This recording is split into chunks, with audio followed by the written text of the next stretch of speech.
Hello, everyone, again, and welcome to Encounter Roleplay. Hello to everyone that is watching us live on Twitch. I just spoke with all of you a few minutes ago, and it was most excellent. And if you are watching this later on the VOD or on YouTube, you can join us live on Sundays at 5 p.m. Eastern Time for the live show.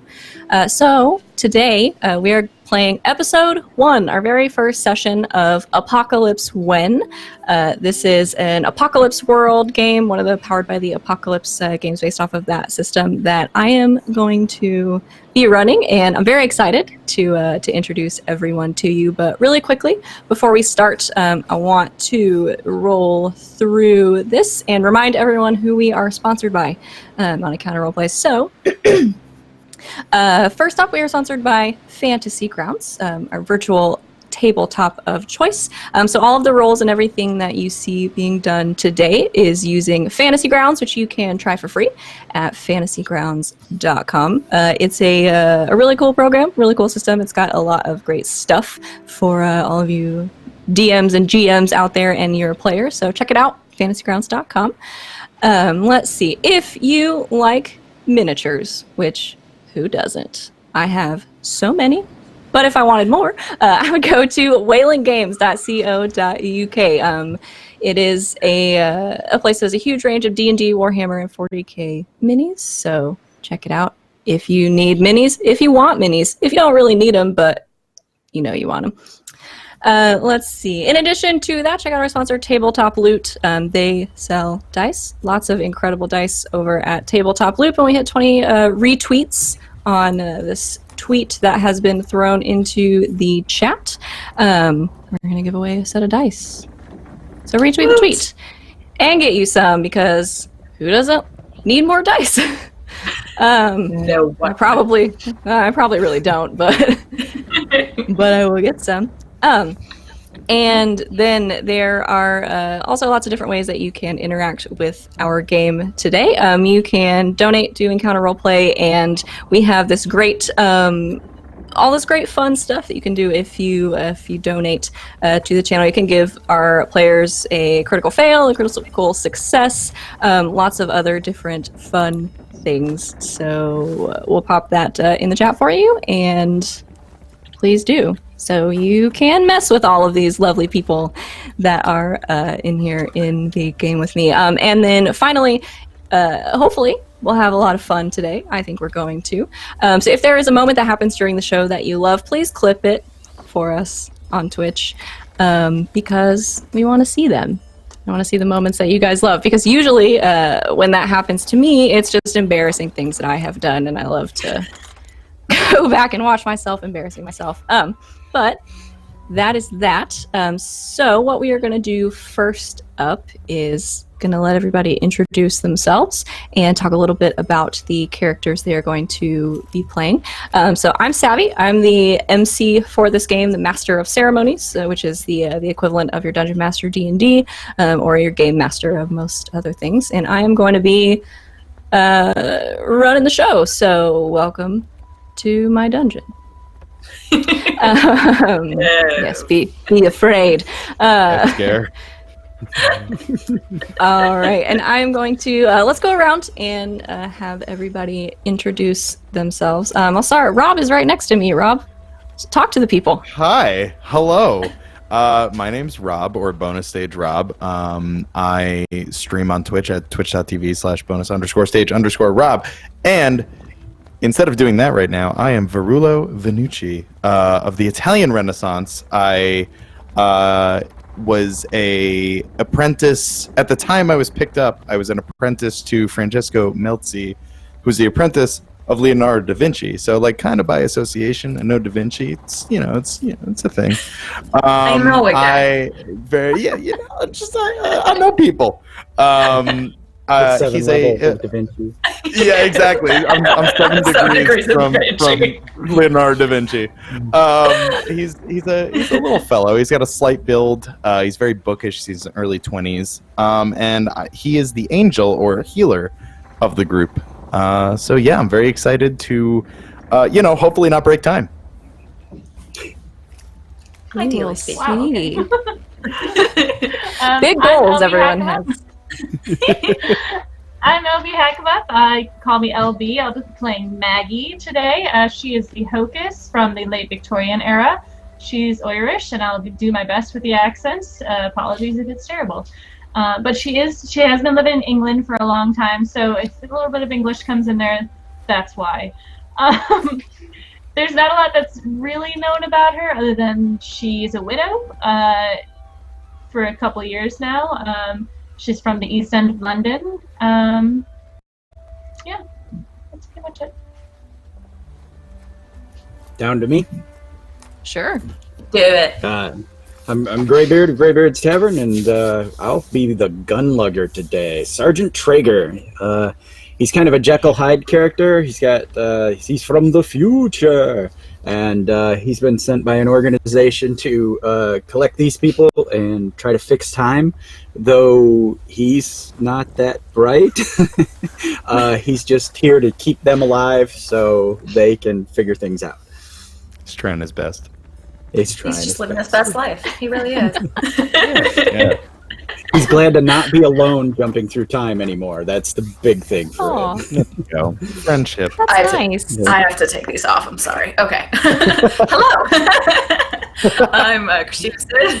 I'm at Creepsid on Twitter, and I will be playing Carla the Brainer. Carla is most certainly from the early 60s, America. You'll know that because she's taken very quickly to the very futuristic garb of now, then, before, after, whenever, it's time. But usually likes to incorporate a little something from her time as well. Also, not much known about her except she definitely knows her way around drugs. Oh, so you're the person I hit up if I want the good kush. Gotcha. All right. Well, now we know a little bit about everyone. Is there anything else anybody wants to add in before we hit the ground running? Just noting down my drug contact. Always a good thing to know, past, present, or future. Traeger jumped through time, and we did a little role play this week amongst ourselves to kind of get a feel for the characters. So the team has been slowly assembled by time jumping. And we in our role play without our DM, we were in a jungle in the middle of prehistoric time, maybe. So that's where we left it. But where do we start, Savvy? Well, I can't wait until you all jump through time and accidentally bring a dinosaur with you. What? Wait, what? Nothing. Oh, no. No one heard that but me. All right. So, just one more time for anybody who is just joining us. This group of heroes and fabulously talented and amazing humans, maybe, have been approached and brought together by an organization calling themselves the Eternity Restoration Agency, or ERA, or ERA, which is the best joke I've ever made, I think. Oh my god, I literally didn't get that until now. Okay. All right, Verulo, smart, Rob. I'm very glad I said it. I should have saved it. God. Okay, so this group has been brought together, right, all pulled out of their own timelines, which everyone is now familiar with, because something in the far distant future has caused the apocalypse. Thus the name of the game. So the timelines are scrambled, history is messed up, and this wonderful group of people is going to try their best to set it right by time hopping through history and hopefully not dying, or I guess bringing dinosaurs with them in the process. So with that, we will get started. So what you all know as your characters know about what has happened is very, very limited. Era's communication is very compartmentalized, and many things are on a need-to-know basis. And as far as they're concerned right now, you need to know very, very little. So you know about the Eternity Restoration Agency, and you know they want you to save all of time and space. No big deal, no pressure. You know that in the distant future, someone hijacked some undisclosed and very, very secret time travel technology. All you've been told other than that is that there are now multiple diverging timelines, history is wrong, and if someone doesn't fix it, everything is eventually going to unravel. Everything you know will cease to exist, humanity will be erased, and yeah, that's really it. So definitely no pressure. Not at all. No big deal. Okay, so great. it is up to you four to find the culprits, figure out the who, the where, the when, the how, and maybe even the why, if you care enough to try to find out, and to put everything right with time. So you have been given one lead by Era, and are all about to open your brains to the psychic maelstrom and hop through time. So I'd like everybody to roll plus weird to see how good of a job you do. Oh, good. Starting with the negative modifier. Oh, The worst. I'm good at the weird. I'm really good at the weird. Well, hey, experience. There's that. Yes. Oh, yes. So that is a mechanic of this game. Anytime you fail a roll, which means you roll a 6 or less, you get to mark an experience on your character sheet. When you hit 5 experience, you get to get an improvement. So anybody who rolled Just a as 6 planned. or lower, first roll of the game. Hell yeah. Double Get that. one. Get that good XP. I All planned right, that. so I want to farm XP. of course, it all makes sense. So it looks like we have got 2 successes, two partial successes, and 2 failures. So you all, as you have done now a couple of times before, stand together, doing whatever it is to make yourselves cohesive as a group. Tell me what you guys do. So I don't know, do you stand in a circle and hold hands? Do you... What would you all do as a group if you were going to jump through time together and had to focus all your energies together? We in earlier we all were touching, and Traeger kept making sure there was no large debris around to get drawn in with us, and there was like a crackle pop, and we were like in a white space all of a sudden, and then gone. Excellent. All right. So Traeger will clear out the area right around you, making sure there's nothing too dangerous. You all lay hands on each other, and there is a sort of rushing feeling as you all open your minds to this maelstrom and are displaced with a pop once again in time. And it maybe doesn't go quite as well this time as it has the last couple of times. Somebody's a little off today, especially Carla. Carla's having a bad time travel day. It might be the stress, it might be the drugs. Hitting the sauce too hard. All right, so with a pop you are displaced, and there is a sort of big white flash in front of all of you, and then you come, you all sort of black out for a moment and then come to with a thud as you all land. A couple of you can probably, I think Traeger and Maggie can probably manage to land on your feet this time, Sprawled. but the other 2 Sprawled of out. you are just on the ground, a little winded, and you all open your eyes and you find yourselves in a sort of like a small forest with not tall trees, sort of thin trunked trees spread out over this like lush grass. You kind of find yourselves on the edge of this forest. To one side, the forest kind of goes on and on for a little bit. You can hear the call of seabirds overhead, and to the other side, you see a small city built onto the side of what looks like a bay or an ocean of some kind. Era would have told you thereabouts where you are going. You are in Greece, 405 BC. Traeger's looking at his left forearm, and he calls out, Greece, 405 BC. And then I guess he does a visual sweep, making sure there's no hostiles. At least the food will be good. She hasn't gotten up yet. She's still lying on the ground. I will never get used to that.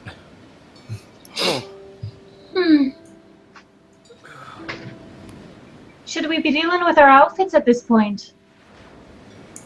We don't. Yeah, there's no way to carry different clothes. So, I mean, we could try, but yeah, I've always just gone in uniform. And no one's ever been upset by that. Oh yeah, they've been upset, but it's not much you could do about it. I mean, we don't know where we're going beforehand most of the time, and so carrying all the different garb you might need. I mean, we could try it. I mean, it's a good idea. And I reach down to help Carla up off the ground, like. Hello. She'll just look at your hand and then just slide up on her own. Okay. All right. So It might be fun to make you carry a bag full of clothing, soldier. If that's what we need, then I'll do it. And he kind of slings the weapon he was holding, just kind of slides it to the side and, starts looking around. He'll once again check the thing and see if there's any other information other than Greece 405 BC. there is, shortly after you arrive with this communications device that Traeger has, you are given a little bit more information. So you're in 405 BC in Greece, a little bit outside of Athenian territory, because this is the final year of the Peloponnesian War between Athens and Sparta. And again, just for clarification's sake, I am not a history genius, so the details of this are going to be but 405 BC, the Time end of is the garbled. I was going to say the timelines are all screwed up. You're time good? travel. Mm-hmm. So this is the final year of the Peloponnesian War. What you know, Traeger, is that the newest Spartan general, Lysander, is supposed to be meeting this week with the rest of the Spartan leaders and reveal his ultimate strategy, because we know Lysander to have been a naval genius and a strategist, and ultimately the person who wins the war for Sparta. He is supposed to be revealing his strategy that will defeat the Athenian navy and win the war for Sparta, but he is missing. And Era scans of the region show that Lysander was following his projected timeline until 2 days ago, and then he disappeared. All right.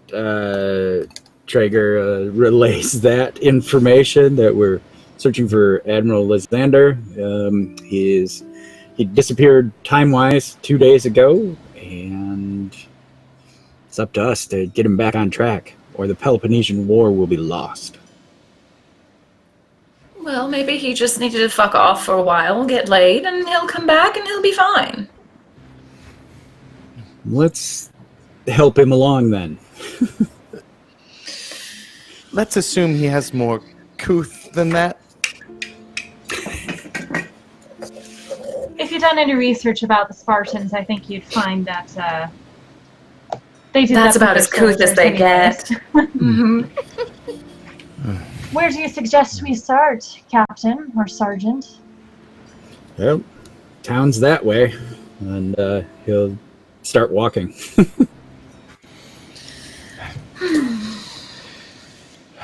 All right. So you all follow the path that Sergeant Traeger is cutting towards this town. Once you arrive, and this is by no means a large settlement. This sort of a small sort of Grecian village on the edge of the water. For all intents and purposes, it looks to be a fishing village of some kind. There are small docks down into the water, nets and small boats and things like that. A few people kind of milling about in the streets, going about their day-to-day business. What would you all like to do? Do we have a description of this general? Yeah, I think you probably have some sort of, well, I was going through my brain thinking, you have a photo of him? No, they didn't have photos. No, you're doing time travel. You have a photo of him. Alright. Yeah, so I think you all have some sort of a rendering of what he looks like. Mm-hmm. Which is, I guess I can tell you. Yeah, he's a sort of younger Spartan man. So a darker skin, short cropped, dark hair, dark brown eyes. Not particularly large. Lysander is more built like a nobleman rather than a soldier. So a little bit lithe, a little bit thin. Yeah. Do we know where is this where he was last seen? He was last seen in this general region. You all were a little bit off on your landing. So he was last seen in this general region. You know there to be about, let's see, probably somewhere close by. There are a few Spartan encampments, which are particularly important to him right now because he's the naval strategist, and you're close to the water. And can we see the ocean from where we're at? Yes. Yeah. And So this is town there is any- essentially right on the water. Is there any ships, or is it just fishing boats? From where you are right now, all you'll see that dock and some fishing boats and stuff like that. No grand navy Okay. in the village. All right. Well, I guess we talk to the natives. Does anybody speak Greek?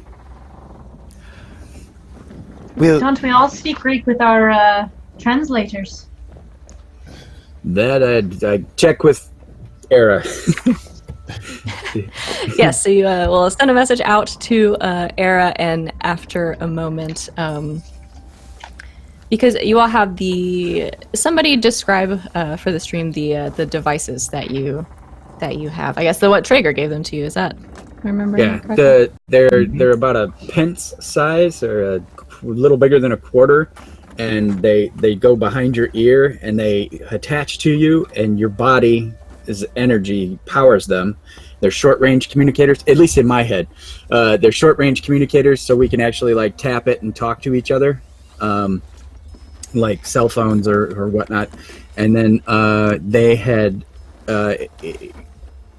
wetwared, basically nanited information, downloaded information into our brains, so that we could know stuff about the mission. And I pretended my Italian was screwed up when it downloaded, so that I couldn't talk really well to Verullo.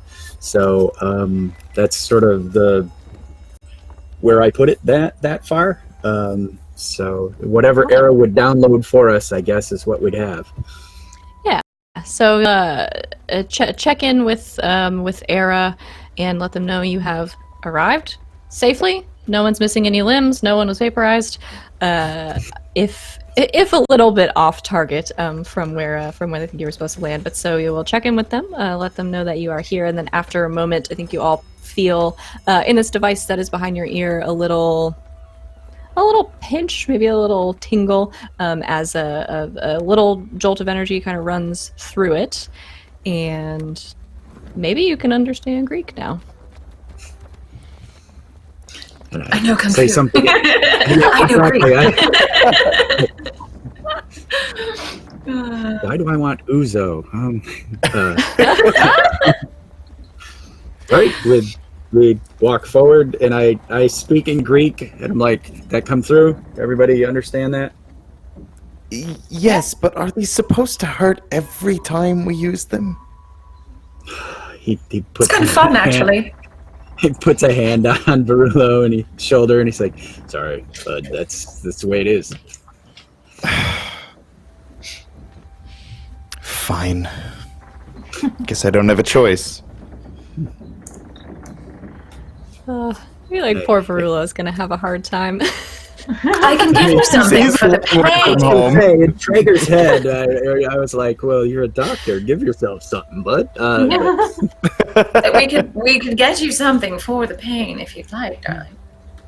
Please, I have a fully stocked kit. I'd just rather save it for when we need it. Then why are you complaining? Traeger doesn't laugh. Well, let's get on our way then. Perhaps they have some sea breams around here. I hear they have some very fun hallucinogenic properties. Perhaps Fish. after Are you- we've completed the mission. We'll grab something on the way.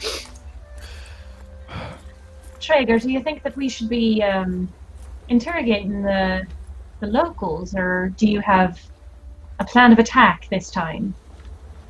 Yeah, I march in, and they'll see me, and they'll come to me and be afraid, and then I'll tell them what I need, and then they'll do it. It's in my experience that when people fear something, they tend to go away from it. Perhaps we should take a gentler approach? Lead the way. And he steps, like, behind you, and because you're dressed, like, wow, noble looking, right? You've got, like, the silky dress and all that? Okay, so yeah, he's going to let you lead. And then, two, that way he can sling his weapon around in front of him and kind of use you as cover to keep the weapon ready. All right, yeah, Maggie will lead the way into town and just gentle bows to people who are passing. I'm sure she looks pretty royal in her normal Victorian-era clothing. Oh, yes. So you all make your way into the town, following behind Maggie. The few people that you do pass by, I think at first do a few double takes and seem, as they sort of take you all in, which I'm just trying to even imagine what that reaction would be like. They after doing a double take, mostly sort of go wide-eyed and back off from you, sort of letting you cut a path into their town. A few people sort of scurry off into their homes, shutting the doors very quickly behind them. Yeah. They're no fun. I think they're terrified of, well, you, Traeger. Maybe we should find you some clothes. Well, here we are. Shopping trip? Yes, for lack of a better term, I guess a shopping trip. Shopping trip. Hello, you there. Where could we find some clothing? I think the person that you are are talking to Accosting. accosting, yes. The person that you are terrifying them for all of eternity sort of goes wide-eyed and is looking at you, and he just kind of looks down the road and just kind of points in a general direction towards, if you look down the road, what looks to be a small, not large or well stocked by any means, but a small kind of open air market. Mostly probably that just functions for the people that live in this town to trade their wares with each other and things like that. But he just kind of points and slowly backs up. I'll reach out with my hand and touch his face with my violation glove. And I'd like to do a deep brain scan. I would love for you to do a deep brain scan. Violation. Love. Tell us what a deep brain scan entails. So one of my brainer abilities is a deep brain scan. So with intimacy of any kind, it would require time and physical touch. I can do a deep brain scan and learn something very intimate about someone. But with this glove, I just need to touch them, and I can do the same thing. Nice. Okay. Mm-hmm. It really serves no purpose in this moment. She just thought it would be fun. Okay. Do you have to roll for that, or is it just a? I do believe I have to roll for it. Let me pull it up. Yes, I do have to roll. Okay. So I roll plus weird. Okay. So roll plus weird. All right. Huh. Ooh. Ooh, that's an 11. That is very, very good. All right. Very violating. So you have rolled 10 plus. So you hold 3. So that means you have 3 questions that you can ask from the list of questions that you have. You hold on to those. So you can, while you are reading them, essentially, so while you're in this moment doing this deep brain scan, you can ask up to, if you would like, 3 of those questions. Sure. What is this man's secret pain? Wow, right out the gate, huh?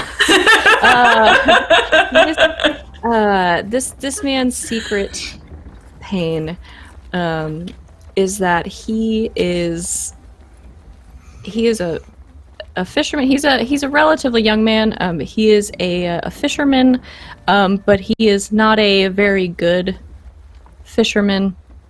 And he has this sort of deep-seated pain and fear because he does not feel like he is providing for his family as he should be. Oh, that's rather sad, actually. Let's see. What was his lowest moment? Oh man. This poor sad man's life that I have to ruin now. I'm so Poor sorry. guy. Oh no, I should have known this was coming. His lowest moment, I think, was a little while ago, maybe a couple of weeks ago, and him and his wife had an intense conversation in which she finally admitted to him that he was not he's a bad fisherman, and that he was not bringing in enough from his workplace to be able to satisfy her and sufficiently support their family like she thinks he should. She'll just sort of pull away. She still loves you. You know that, right, dear?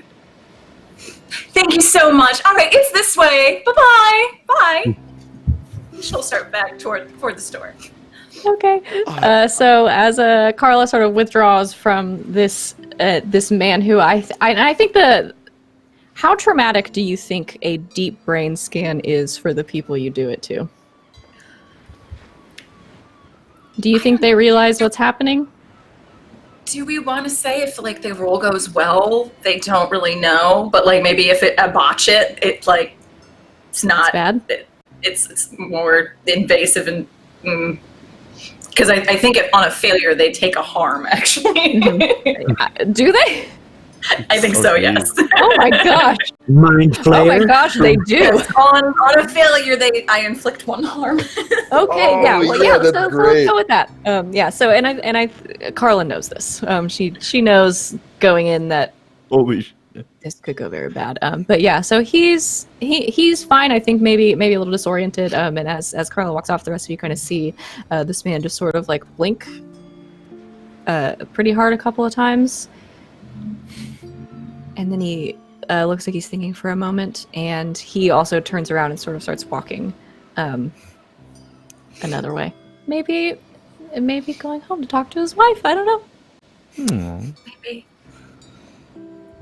Traeger will reach down and there's a compact roll on his belt and he snaps it off and he rolls it apart between his hands and they become gloves, and he puts the gloves on and velcros them tight like I'm not her. He's got like combat. Didn't take your hand when it was offered. I know. Now he knows why. That's why I'm like, gloves. I need gloves. So. All right. Well, now that is over. Oh, this poor man. So do you all go with Carla, assumedly? Mm-hmm. Yep. Yeah. Okay, so you start heading off towards this small little village marketplace. As you arrive, it is what it looked to be from far away. There are a few small, little, not shacks, but kind of little overhangs. I can't think of the word I'm trying to say right now, but the sort of little things like propped up on stilts. Shanties is a great word, yeah. Kind of propped up with pieces of wood, most of which look like they're either cut from trees nearby, or maybe even are like pieces of driftwood, things like that they have kind of scrounged together to build this little marketplace. Small wooden tables around, a few people kind of standing around behind the tables peddling their wares. Some of them have fresh fish. Some of them have sort of vegetables and a few things that they have grown, and then other kind of textile wares and things like that. So a few of these scattered around. All right, Golden, I right? just need. I was just wondering what color scheme Traeger preferred. Black, And he looks down. blue, Gray, black. Mm, I think her choices are limited. yes. I'd Is- say is whatever there- stands out the least. Yeah. Is there a place that has clothing at all? There is, yeah. So there's one stall sort of towards the far end where you see some fabric kind of hanging. This younger Grecian woman has this table with a few sort of pieces of clothing and a couple of like woven belts and things like that across the table. A few other things that she has clearly either sewn or woven, kind of hanging sashes and things like that. All this very kind of thin, light, sort of flowy material, because it does in some seasons get very hot, and these people spend a lot of time outside. So not a whole lot of color options, I would say. Probably mostly white, and just some kind of standard like neutral linen colors.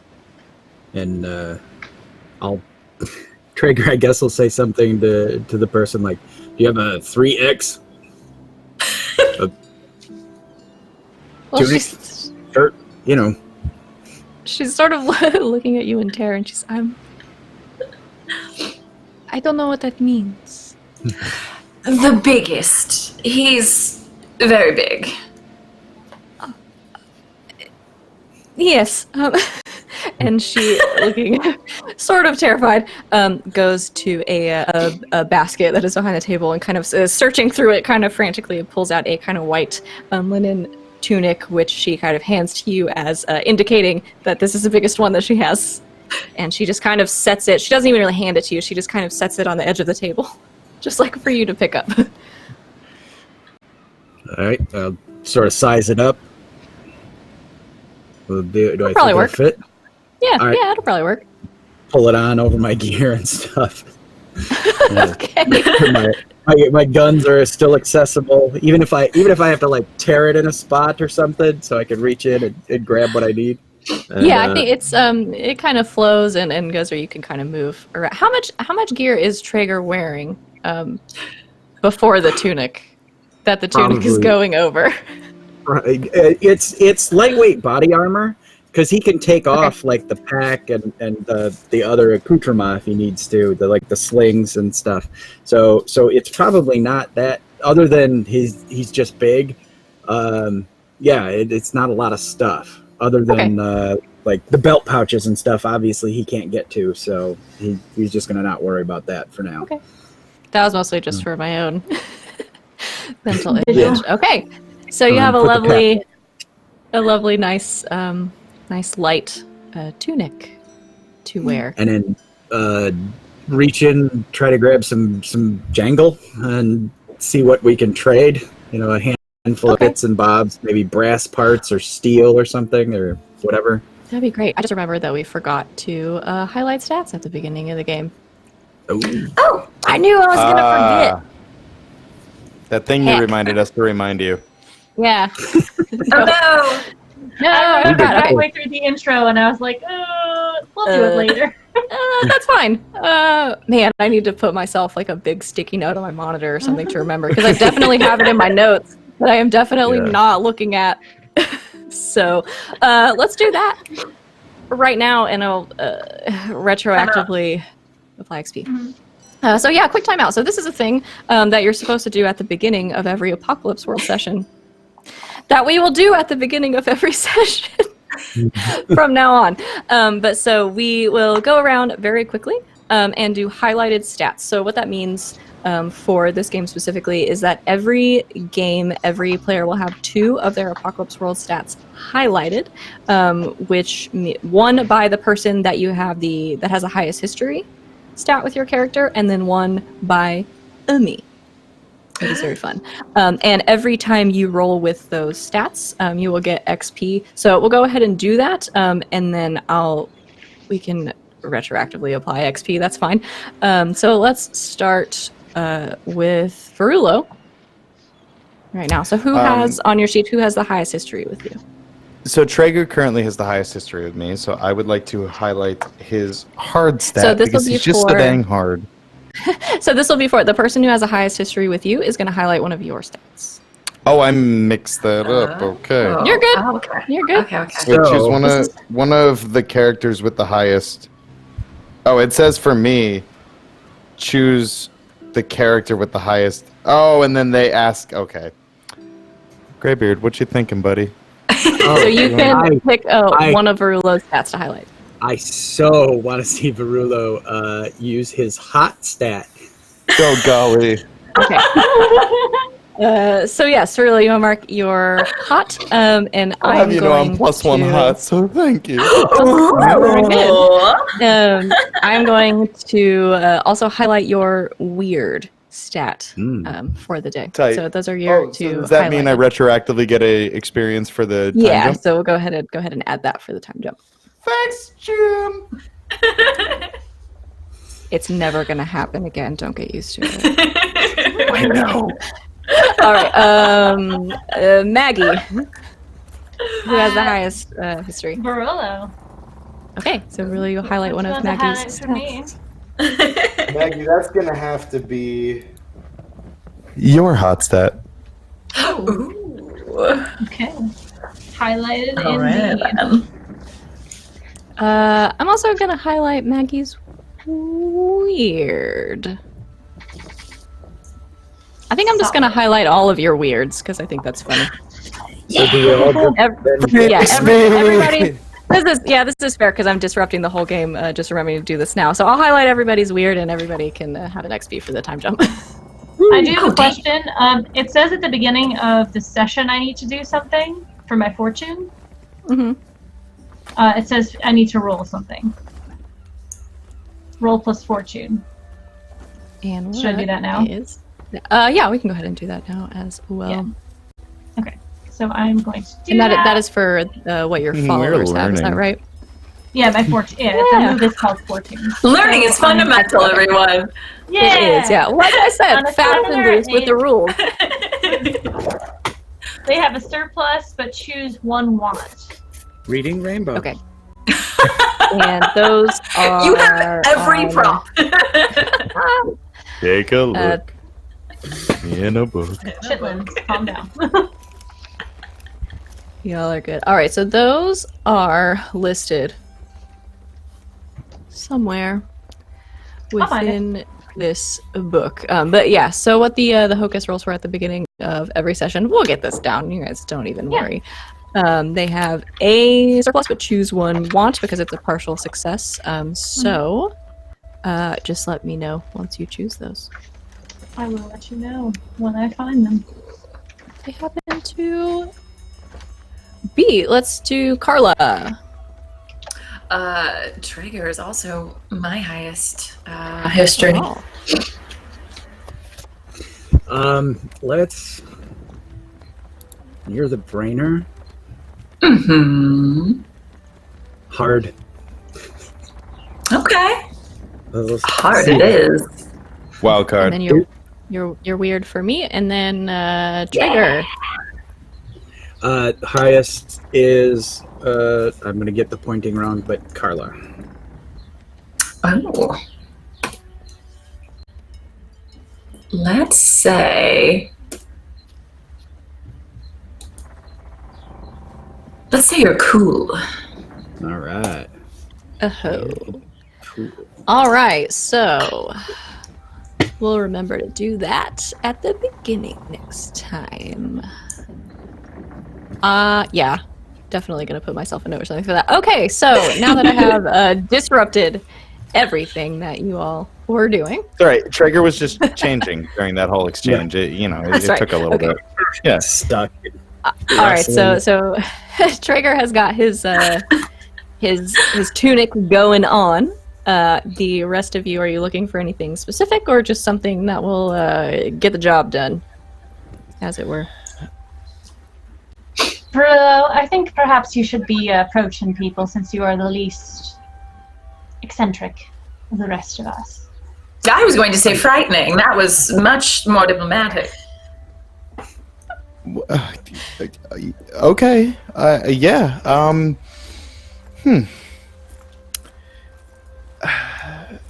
And he would look pretty fancy, Dan, for the time period, too.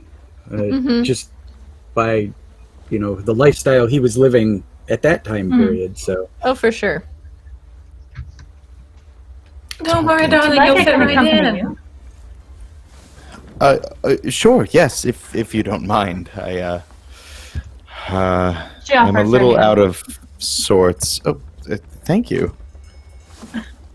And Verul will take it. Fancy people walk around. Oh gosh. Great, because Traeger's this monster with, 3 big scars across his face.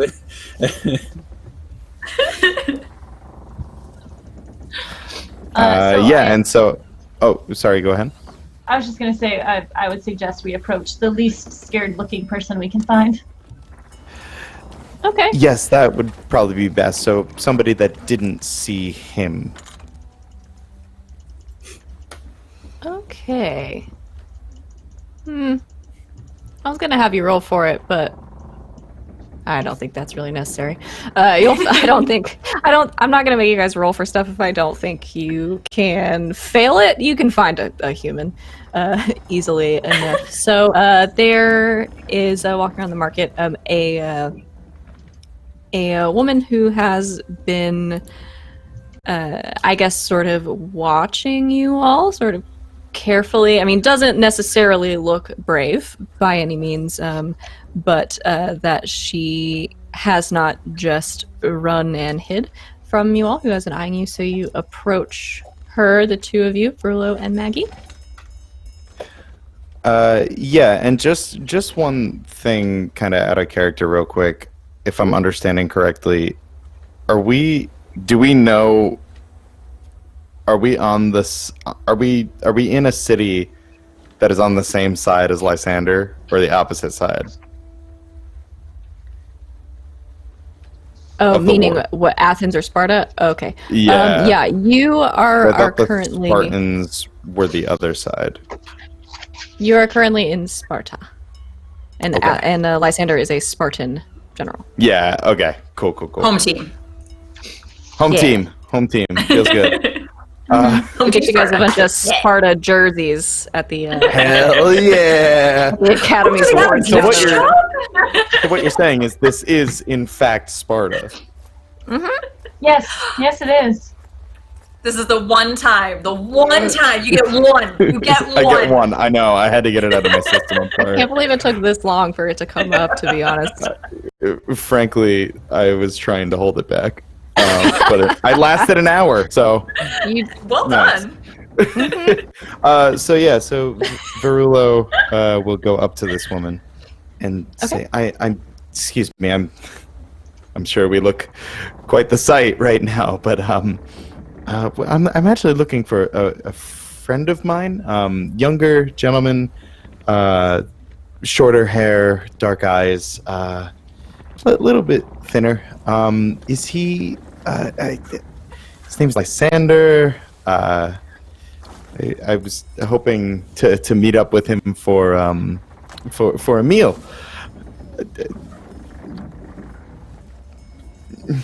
Yeah. Okay. From the back, I'll just yell at you. would, You're doing great, darling. Keep going. I would love for you to roll to seduce or manipulate someone. Oh boy. So, when you try to seduce, manipulate, bluff, fast talk, or lie to someone, tell them what you want them to do. Give them a reason. Roll plus hot.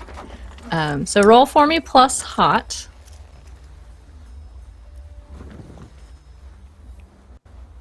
Okay. That Feels is bad, man. Yeah. It's a good old-fashioned 6. Yeah. Which is a fail. More experience, though. Hey. Experience. Oh, is it? Oh, Um, it is. Thanks. So Do you work she- 2? Was that highlighted? If you fail on a highlighted stat for the day, would you get 2?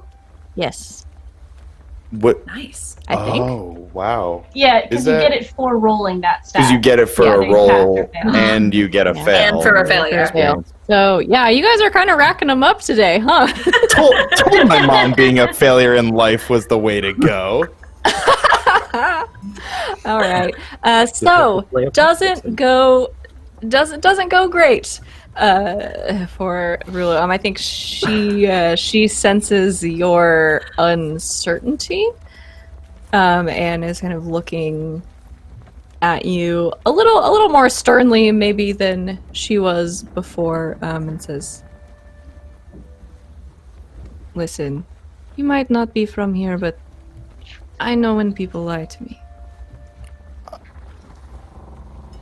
I'm so sorry. I'm just.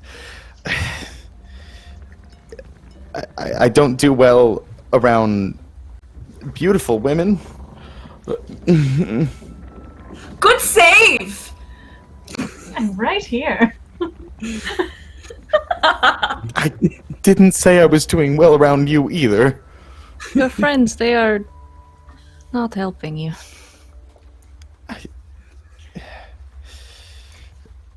Traeger hasn't said anything, so he's gonna stay. Maggie. What do you want? Perhaps we can make it worth your while. Mm-hmm. I'm listening. That is, if you have information. Now that I'm doing the right accent. She'll pull off one of her rings. If you can tell me with accuracy whereabouts this man might be, I will give you this. I'm gonna have you also roll to seduce or manipulate someone. Cool. With one of my moves, my charismatic, I get to roll weird instead of hot. All right. Nice. Let's do this shit. Yeah. That's a 9. Okay. That is Woo!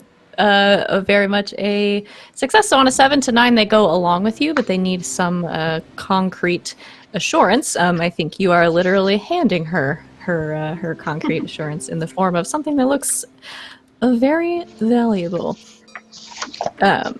So she kind of looks at you, Maggie, and it kind of looks you over for a moment and says, "You are looking for the general? Lysander? Yes, we are. Mm-hmm. I saw him 2 days ago. In this village. Nearby. Everyone sort of knows him. He was with some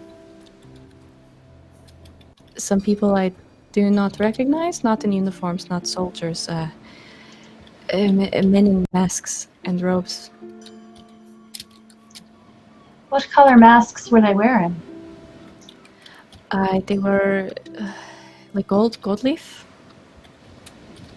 They're scary Interesting. things, twisted like demons. Did they look like us in any way in their dress or the way they moved? You mean out of place? Yeah. Carla has taken off her outer layer and is in like a tank top, like pleather thing underneath, and is just getting sun at this point. Carla's living her best life out there. Yeah, she is. True. We should all strive to be like Carla. Right. Don't ever strive to be like Carla, ever. It was called college. We've all known a Carla. Don't be a Carla. Some of us have been a Carla. If your friend group doesn't have a Carla in it, you. It's That's because Carla. you were the Carla. About stories on the internet that are told on the internet. She answers you, Maggie, and says, I don't know. I did not see their faces. They did not dress like you, just in robes and the masks, but I have never seen them before.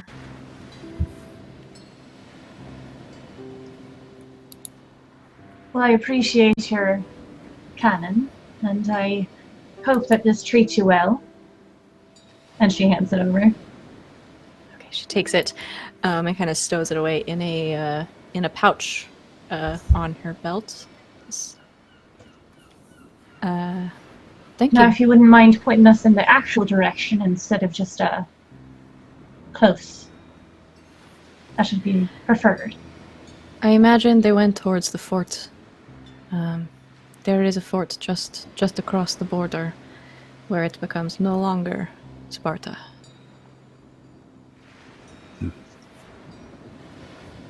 I thank you for And your so time. she will. Thank you for your contribution. And she will sort of give you all direction to the fort. You get the sorry, I knew that cough was coming. You get the general impression that the fort she is talking about is across into Athenian territory, and that they were headed that general way with Lysander. The chat is asking. I just see the question. ERA, ERA, stands for. Oh man, I forgot my own thing. The Eternity Restoration Agency is what that stands for. So that is the group that we are dealing with here. So you'll have your general direction. And we'll come back and tell everyone what we found. So perhaps that we are went to be well. trekking through the woods. You'll do better. You did fine. Then she pats his shoulder. It was a nice save. Just didn't work. Well, I guess I'm still a little boggled from the travel. But she said we're to cross into enemy territory. That can we do that? Not our enemies. You raise a fair I'm point. quite the fan of playing both sides, personally. We're on our side. Maggie looks up. I don't understand Yeah. that. And Should we hire a cart? Traeger was starting to walk away, and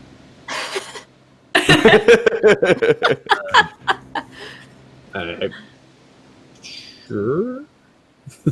I don't think my shoes would work very well in the mud. She looks down at her heels.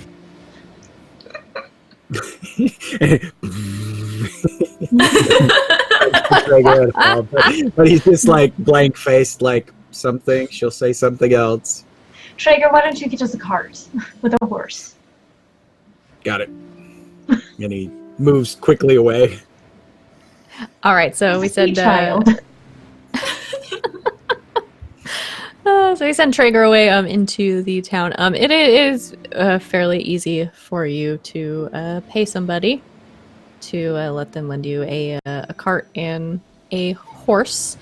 And is there anything else you'd like to do before you set off in your cart?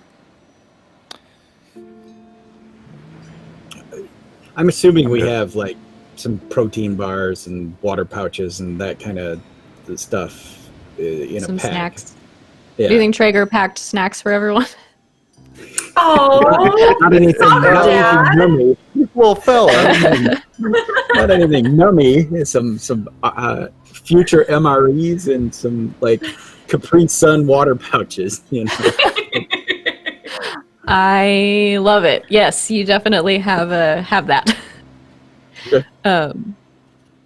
So you have your gross future snacks, and you will set off in your cart towards the Right. border.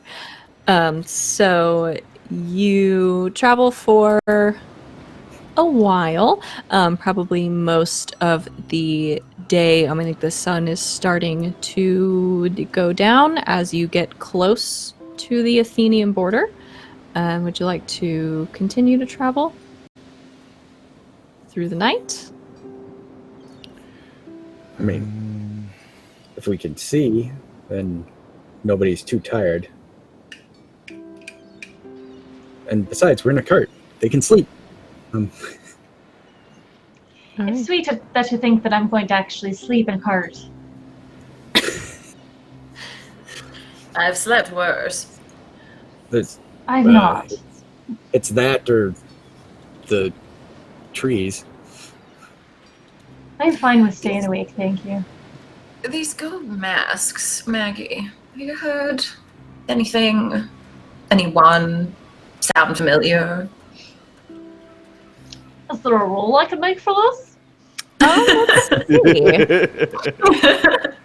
Where are the rules to this game? What game are we playing? Want to know? Let's see. Well, I guess my question to you is how much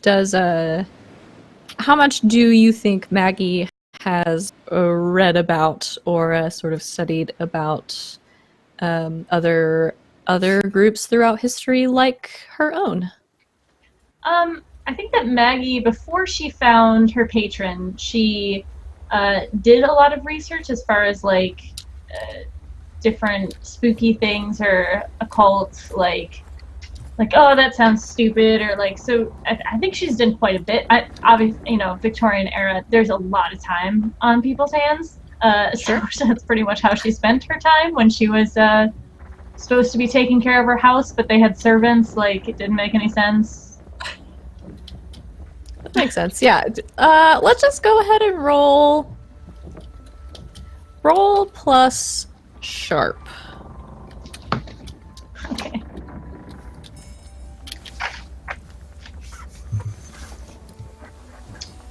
Not great.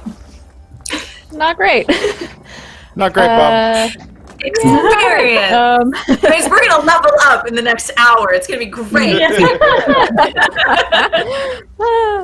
I support this. All right. I think. I mean, yes. So Maggie's a very well-read, person, and sort of knows her way around. So groups of people that wear strange clothes and do strange things. Alright, you can call it a cult. She knows a lot It says it about in my cults. book. It's a cult. It does. I'm just trying to be polite. Maggie sort of knows her way around a cult. This, to you, which I think most of you already figured out, reads very much like a cult. But it is... I don't think there's enough information for you to go on currently with the description to kind of pin it down to any one thing that she has read about in the past. Okay. Many groups wear masks to hide their identity, but most do it inside. So I'm not sure why they'd be wearing them in public like that. unless they want it to be hidden all the time. Do we have masks? I've never asked you this. Do we have masks that we There wear? are masks for ceremonies and such, but So it's that'll more be of like they'll pass that out whenever the event Right. is. I don't need to get that. All right. no, of course we'll provide one for you. Don't worry. And she turns to Varula. It's purely it's like when priests wear their vestments. Same thing. Uh-huh. Well, I was thinking in this case, maybe they're meant to less of whatever you're talking about and more these are people that are trying to stay disguised as we are. Maybe they're not from around here. Yes, but a mask, a gold mask, that stands out. That does not. It hides your face, but it definitely makes people take notice of you. Maybe they just want to compensate. Traeger does laugh at that. Farula wasn't No. joking. Yeah, but he's like more with you than against you on that one. Yeah. So you think that they're deformed in some way?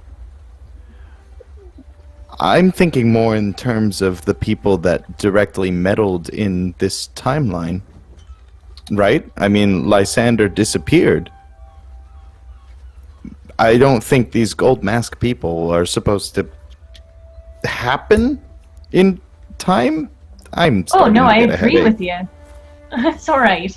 I think you're very on the nose. I think that these are the people that have been meddling. I don't think that anyone in this time era would have worn such a thing. Especially thought not about it. gold.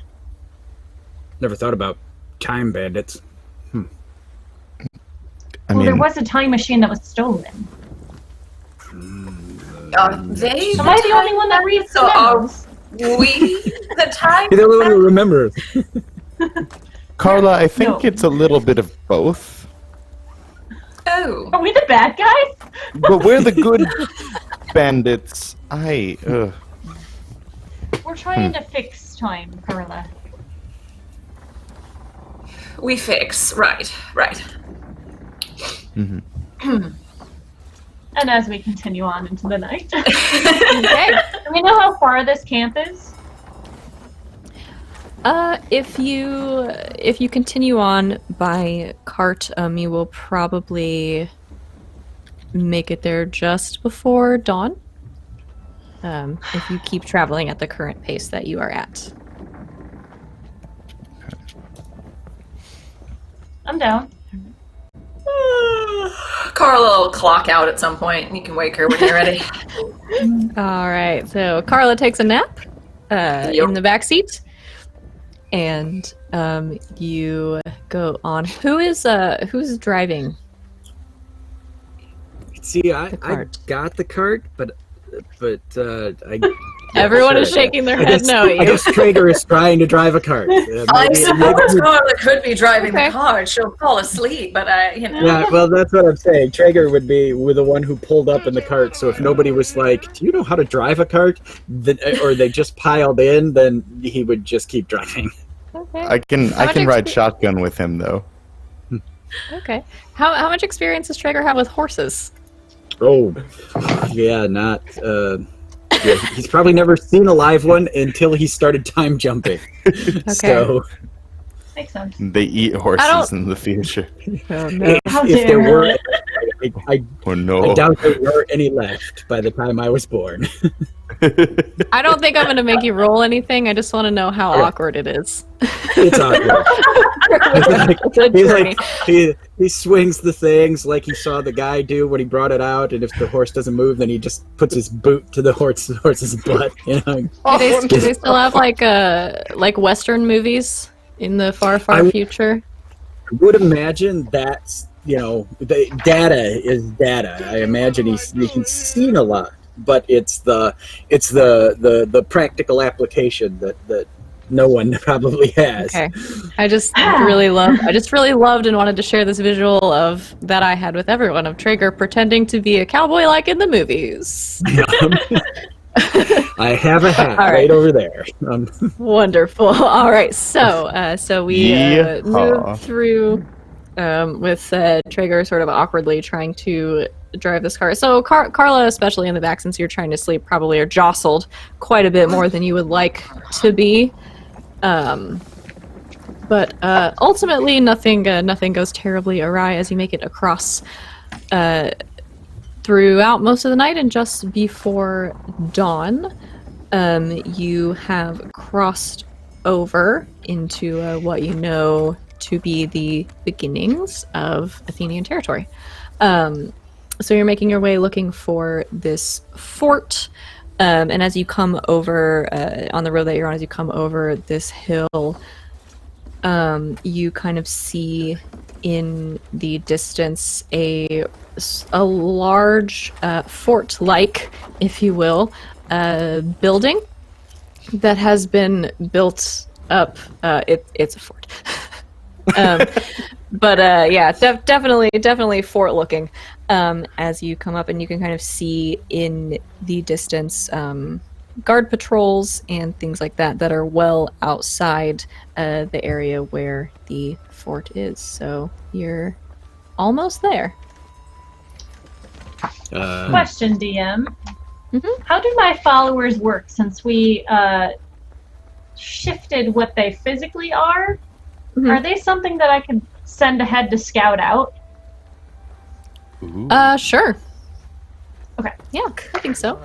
I guess my question back for you then is: are they always just sort of hanging around, or do you think you kind of call them into view, into existence, or are they just in a little bubble following you around? See, I feel I don't mind either way, but they're definitely unseen. I feel like it'd be easier if they were just following me all the time, Okay. or their souls Can were. Carla see them? Can Carla see them? Probably not She's at this point. technically one of them. Damn. You're not quite that far yet. That's completely So, understandable. Okay. How long have we been together, this group? Oh, that's an excellent question. Long enough for the newness of time travel to have worn off, but not long enough to know each other's secrets. Cool. What do you guys think?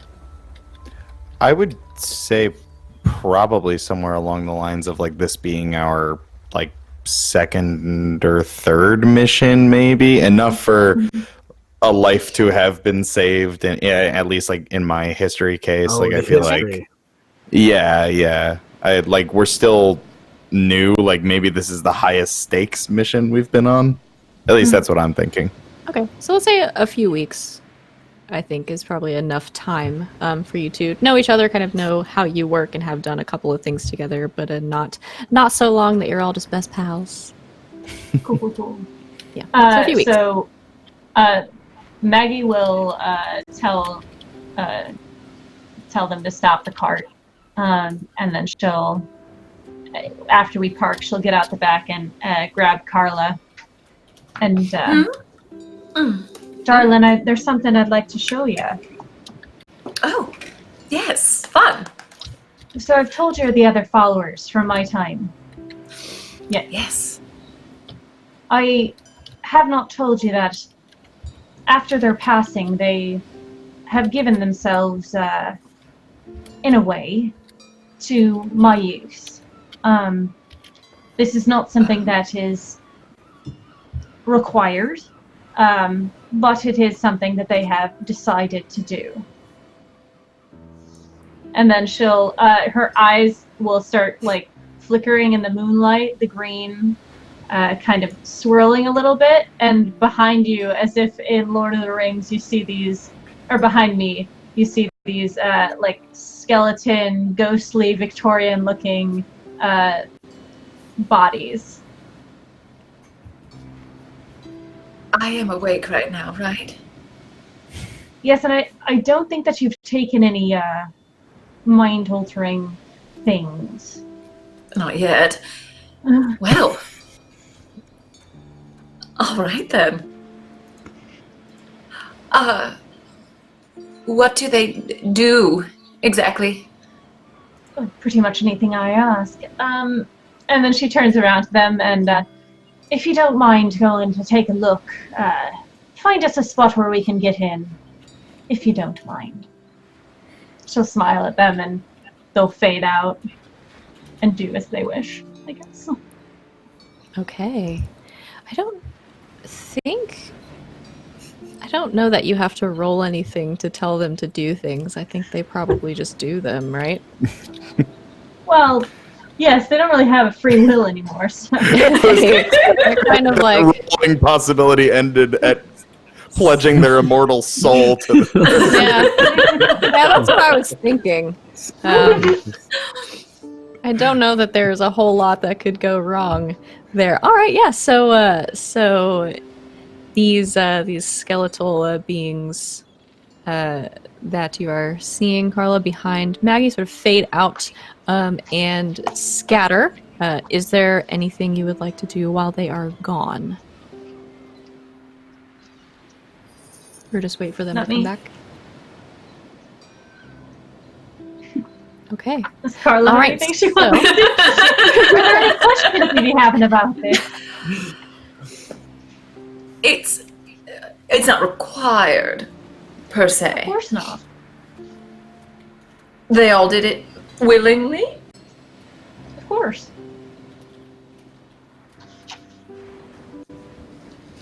We'll talk about this later. This seems like so much fun. Perhaps if you get to the level of that I am, you might have people do the same. Ooh. I can't wait to meet him. Oh, that's fun. That part is fun too. She kind of blushes a little bit.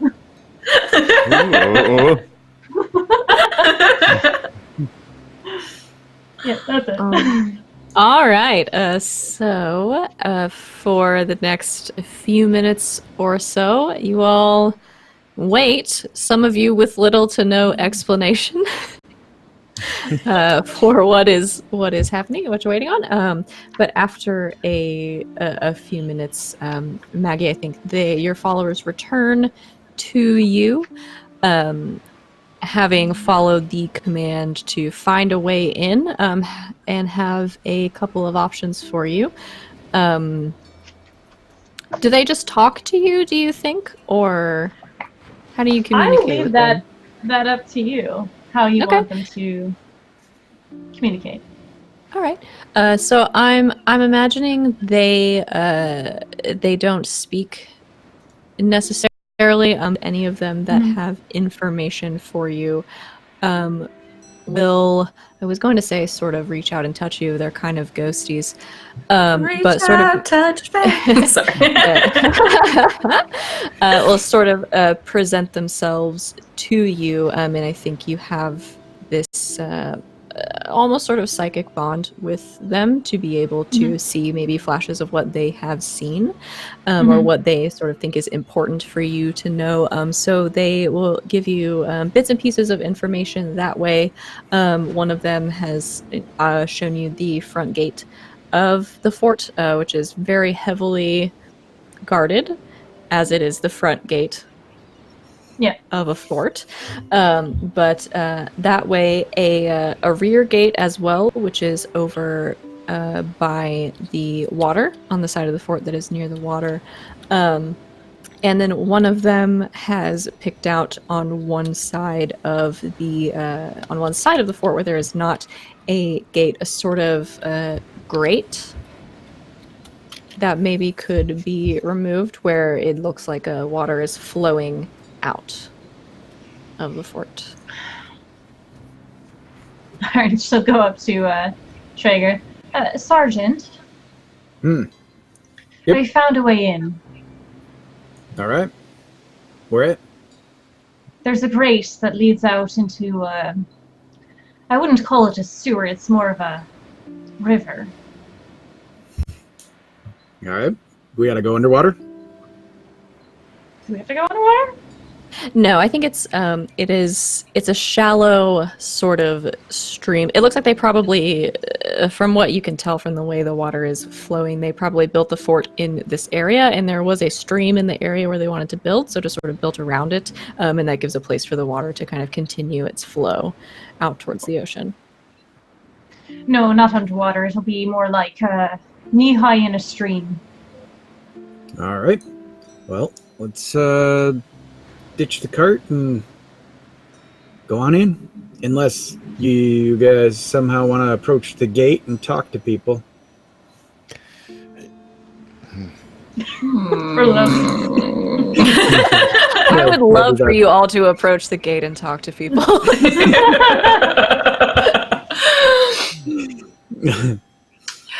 Do you think? I mean, we already did all.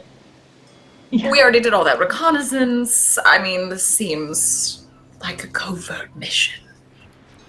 All right. Stick together once we're inside. Pull the cart aside and, put some dead branches or whatever, kind of camouflage it as best I can, and then, move Do you out. put them on the horse too? No, but I don't know what to do with the horse, so I don't unhook him or whatever.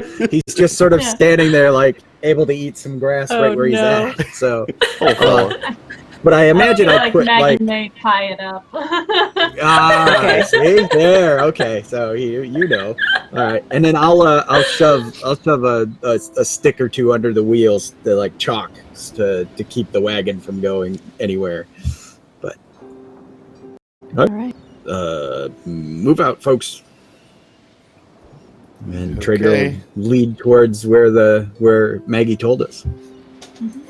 Okay, so you guys just head straight for the side of the fort, or well, move through the, walk right up to the woods. wall. Move to the woods and then take a look. Can Maggie actually see what's happening? I mean, I can, so. What are the odds? It's late. All right, so you're skirting around sort of the edge of the tree line, following Traeger, I suppose, who has taken the lead. You can kind of skirt around.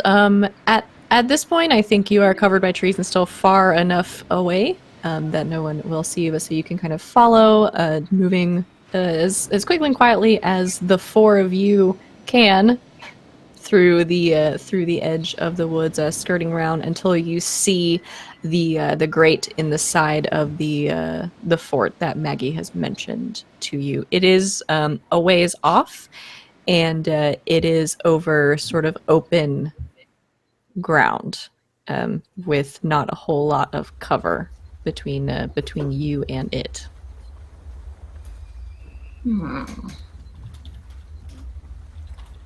May have to wait till nightfall.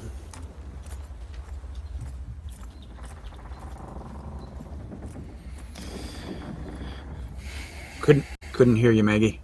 I'm a professional. Isn't it morning?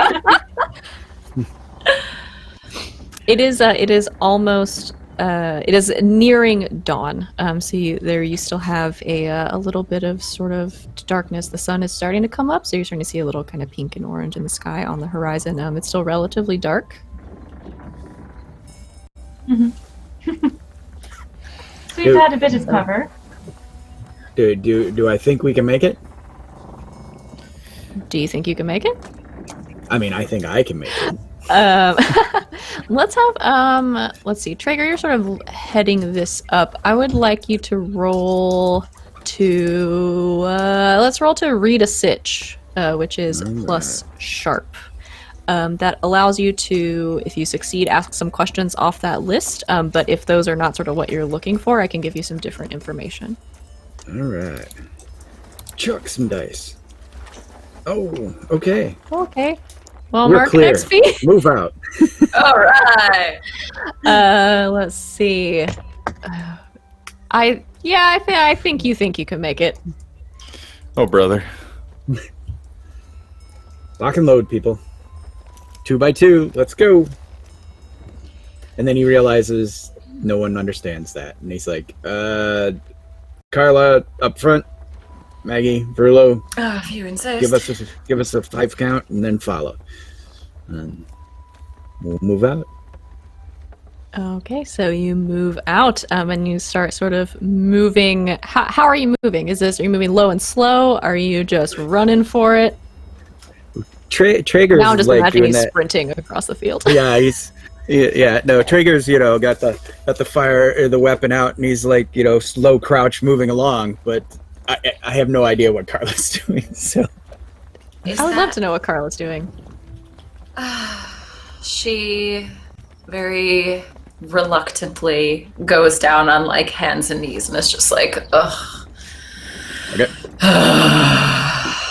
So she'll just very reluctantly, slowly be crawling through this field. Okay, all right. So Traeger and Carla sort of take off low and slow through the field. Verlo and Maggie not too far behind, I assume.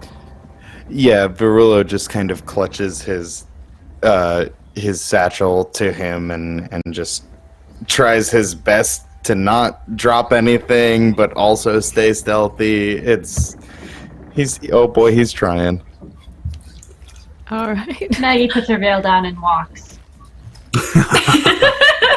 Okay. All right. Excellent. This dress is expensive, okay? And it's the only one you have, maybe. I mean, In this time. well, right now, I'm not getting it. Oh gosh, this is the mental image I have of this is incredible. So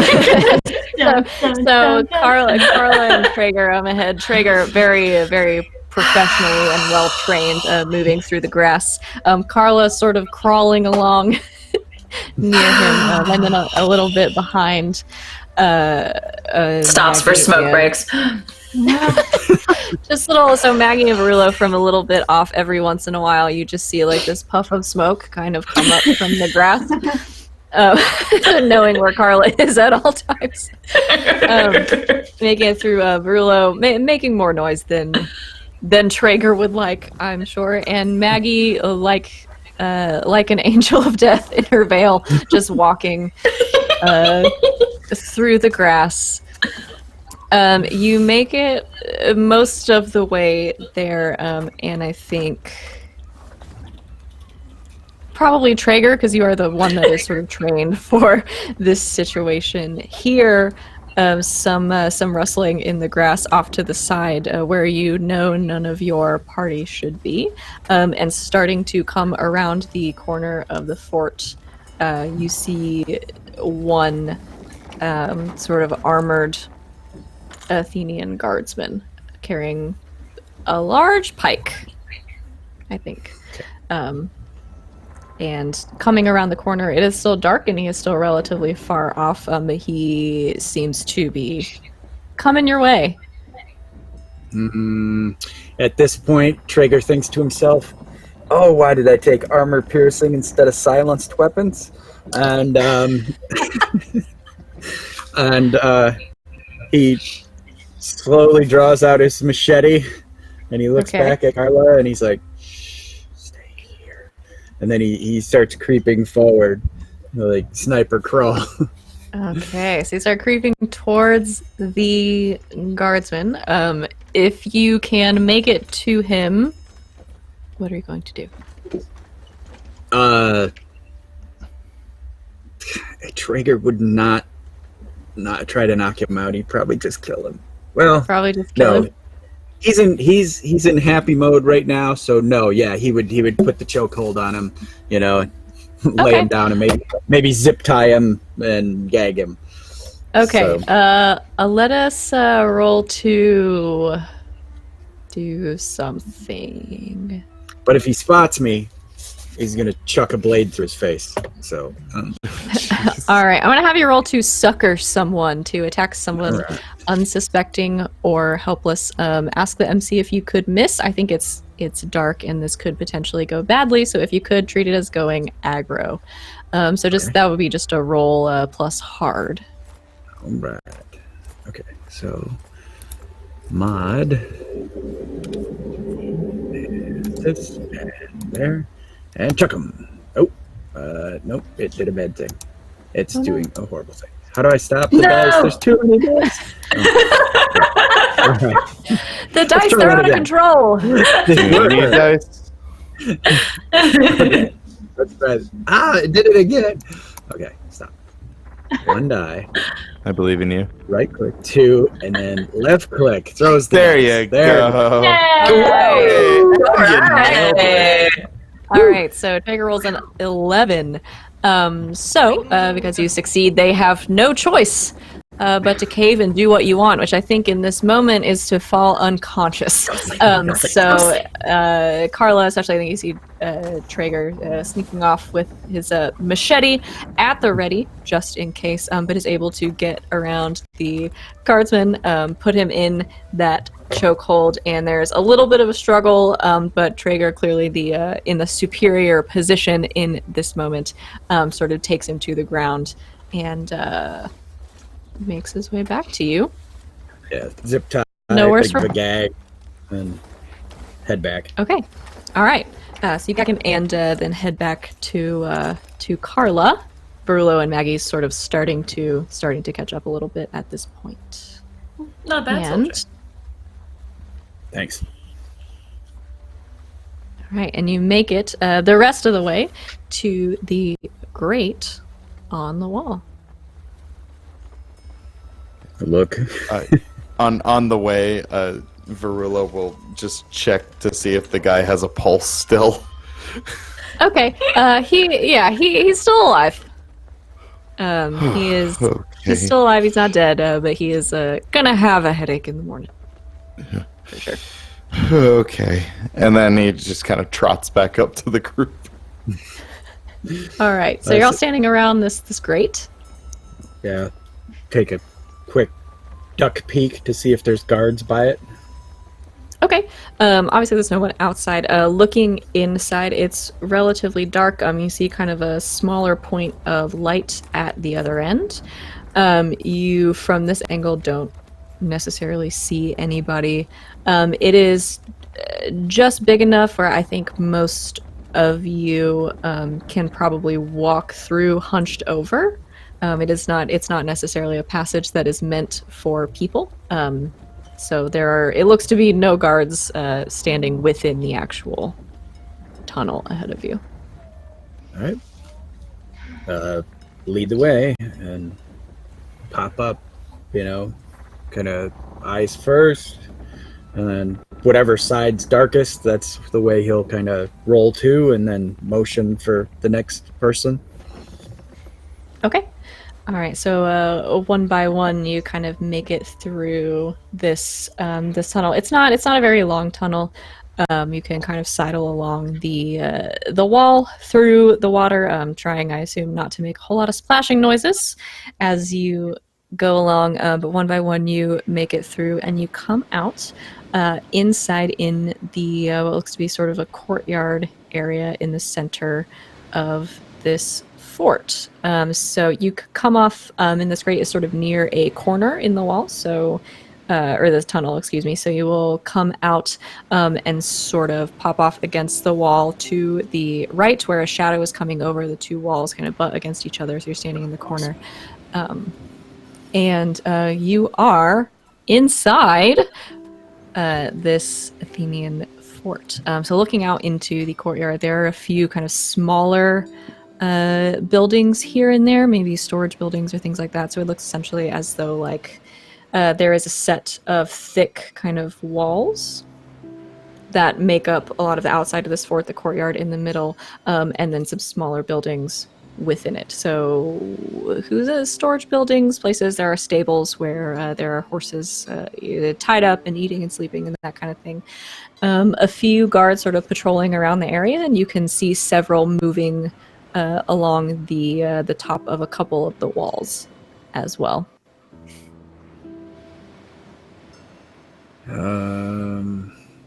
Where were we going again? Trying to find Lysander. or the golden masked people.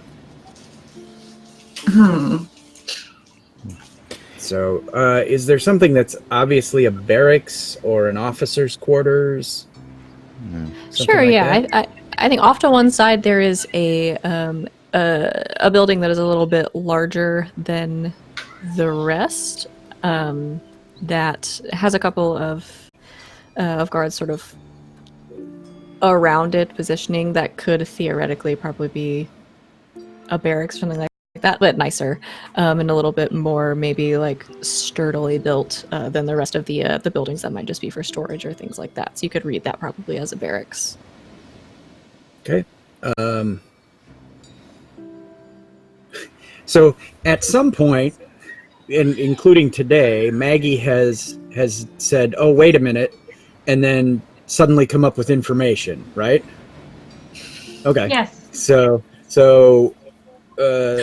old Happy Trigger here is, I guess he'll say, "What can you do that? See things? Can you check that building right there?"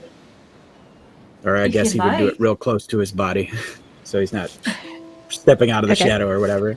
He's like, "Check that building right there." If Please. you'd like. And she kind of sits down. Well, she wouldn't sit down because there's nothing for her to sit on.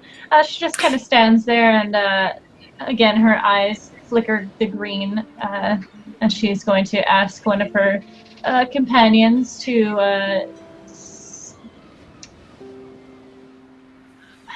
I'd like them to find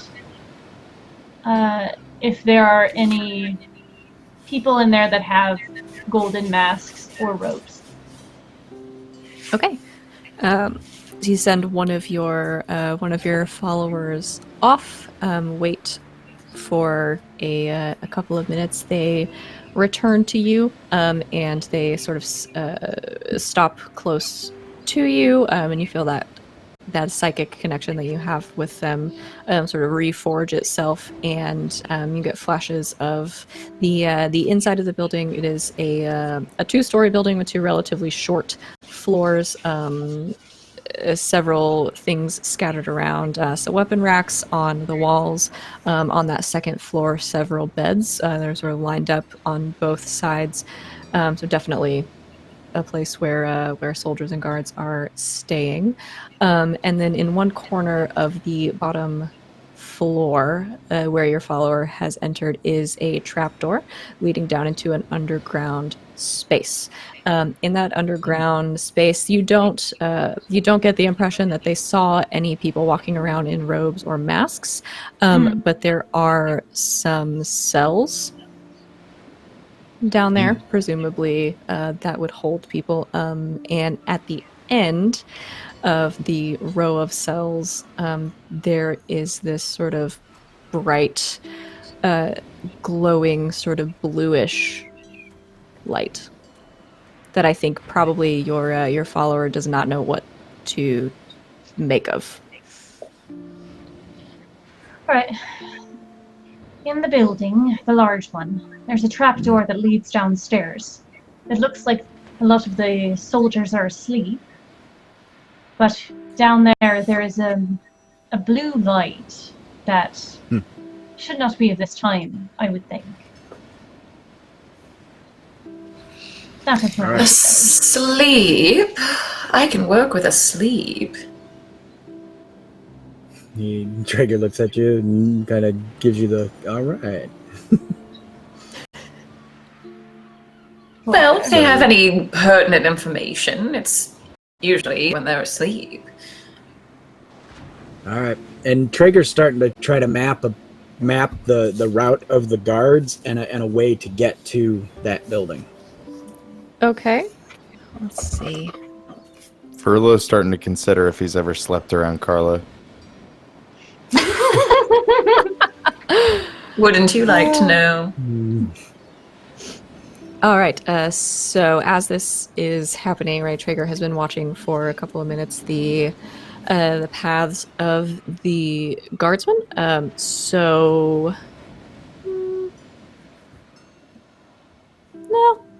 I'm not gonna have you guys roll. I think you can just do that. So having watched them for a few moments and finding an opening in their paths, perhaps when they both sort of cross in a place that is away from this building that you want to go into. You wait for the opportune moment, kind of sidling along the wall, trying to stay in the shadows, wait for the right time, and slip into this building. Good. Up and try to kind of lift the door so its hinges don't have to creak. It's sort of like, I'm lifting it and opening it. And then I look at Carla and I'm like,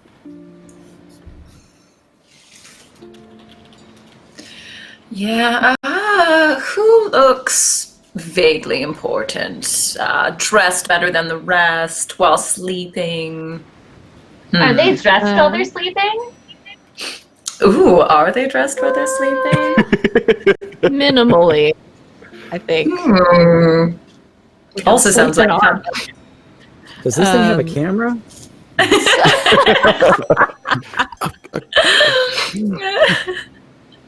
I guess wherever their clothing might be, like by their bunk, who might look like an officer of some kind, might have more pertinent information. So especially on that second floor, several people are asleep up here.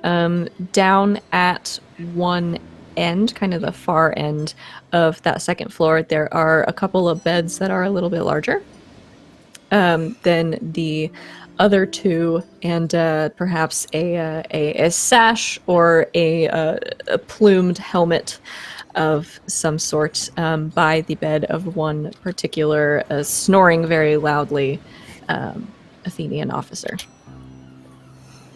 All right. Just sort of slink over and go ahead and touch him on the forehead, and I'll go ahead and do a deep brain scan. Okay. And explode his brain. No. All right, so that is a weird roll for you. Ronan the Weird. Mixed success, so that's an 8. Okay. All right. So you, on a mixed success, hold 1, I believe. 1. So you can ask one of those questions. Okay.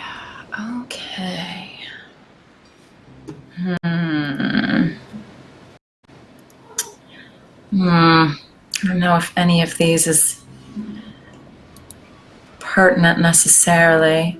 Okay. I guess, okay, this could be fun. For what does your character crave forgiveness, and of whom?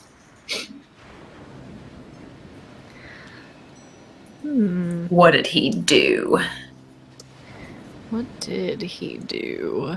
What does your character crave forgiveness? All right, I think in your brain scan of him, you get on the mixed success, probably not a whole fluid memory, but some images and some flashes of a small village of this man commanding a small sort of battalion of soldiers.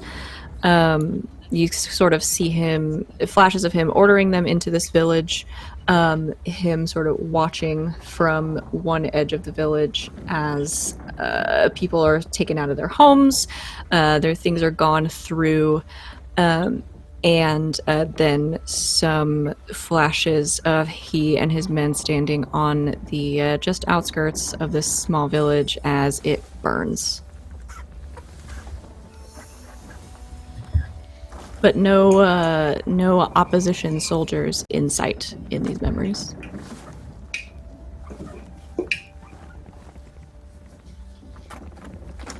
I don't like him.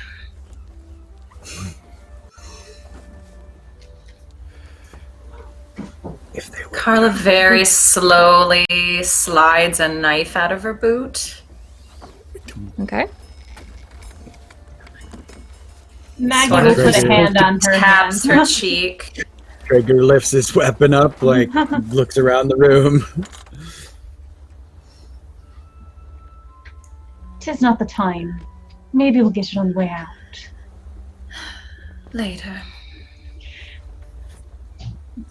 Slides Breaking his it spirit would be better than breaking his body anyways. back. I like the sound of that. I don't like him. Duly noted. Poor Farula. Nothing useful. What the fuck is happening? Nothing useful except that he's a fucking asshole. Shall we descend then? I suppose. Okay, leaving the officer intact for now. For now.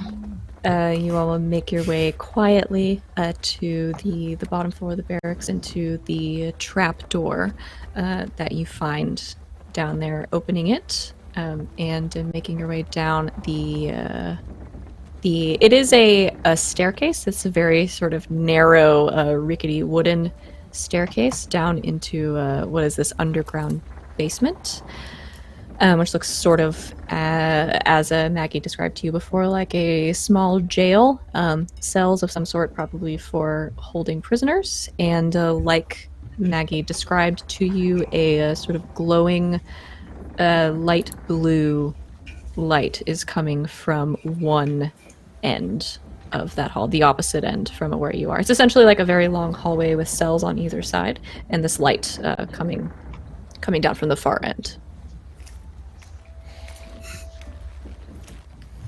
She will motion for the sergeant to take the lead. All right. He moves down down the hallway, checking the corners of the cells and whatnot. And is the blue light, like, obviously not from this time? I mean, would I know that? Or can I even see that light? I don't think until you get closer you can really parse where it is coming from. It's definitely not a candle. Okay, all right. So- And I'll move as quickly and quietly as I can. Okay. All right. So sort of sweeping through, keeping an eye out in the periphery for the cells. It doesn't seem as though there are any prisoners currently in the cells.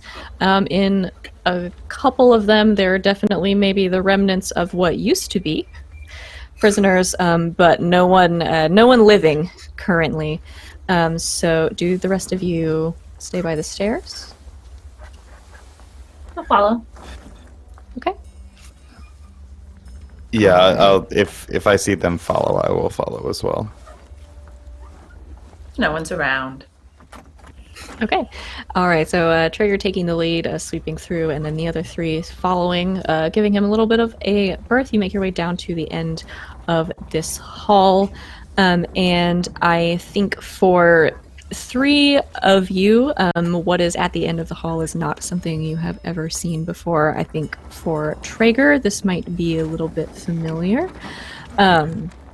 There is another cell at the end of this hallway.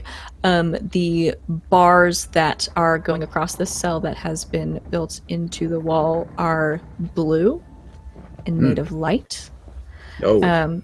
There is on one wall a not a keypad, but a sort of a locking mechanism. Definitely not from this era. Perhaps maybe for a retinal scan or a fingerprint scan of some kind.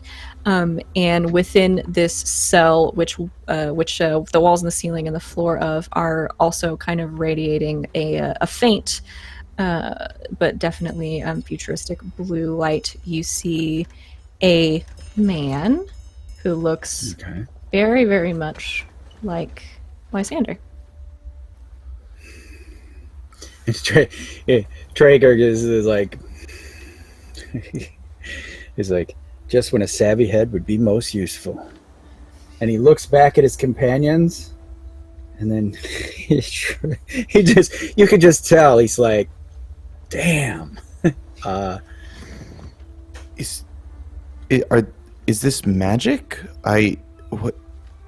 Yeah, What are pretty these much. bars? They'll either take you down and knock you out, or burn your paws right off if you try to reach through. Verullo had his hand kind of slightly forward, and then as soon as he hears that, And Traeger looks at the keypad and he's like,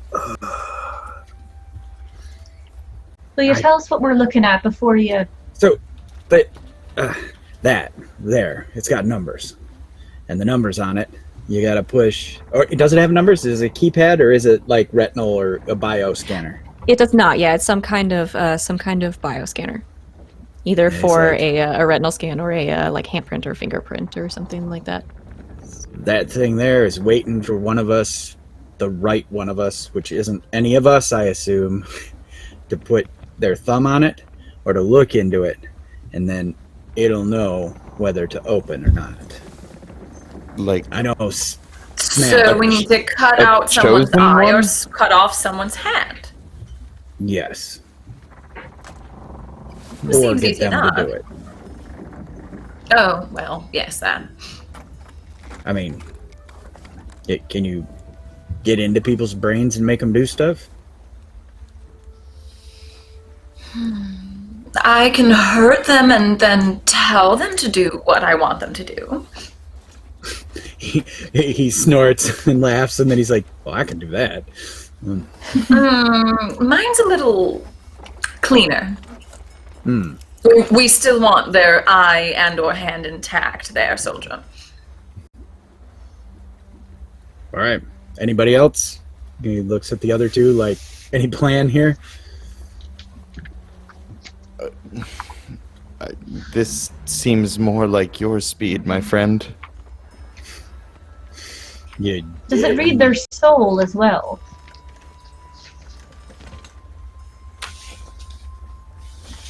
Oh, do you mean they would have to be alive to do it, or? Traeger doesn't have the knowledge to do that, to answer that, but he says, I think it's just physical. So it reads All right, the. then we convince someone.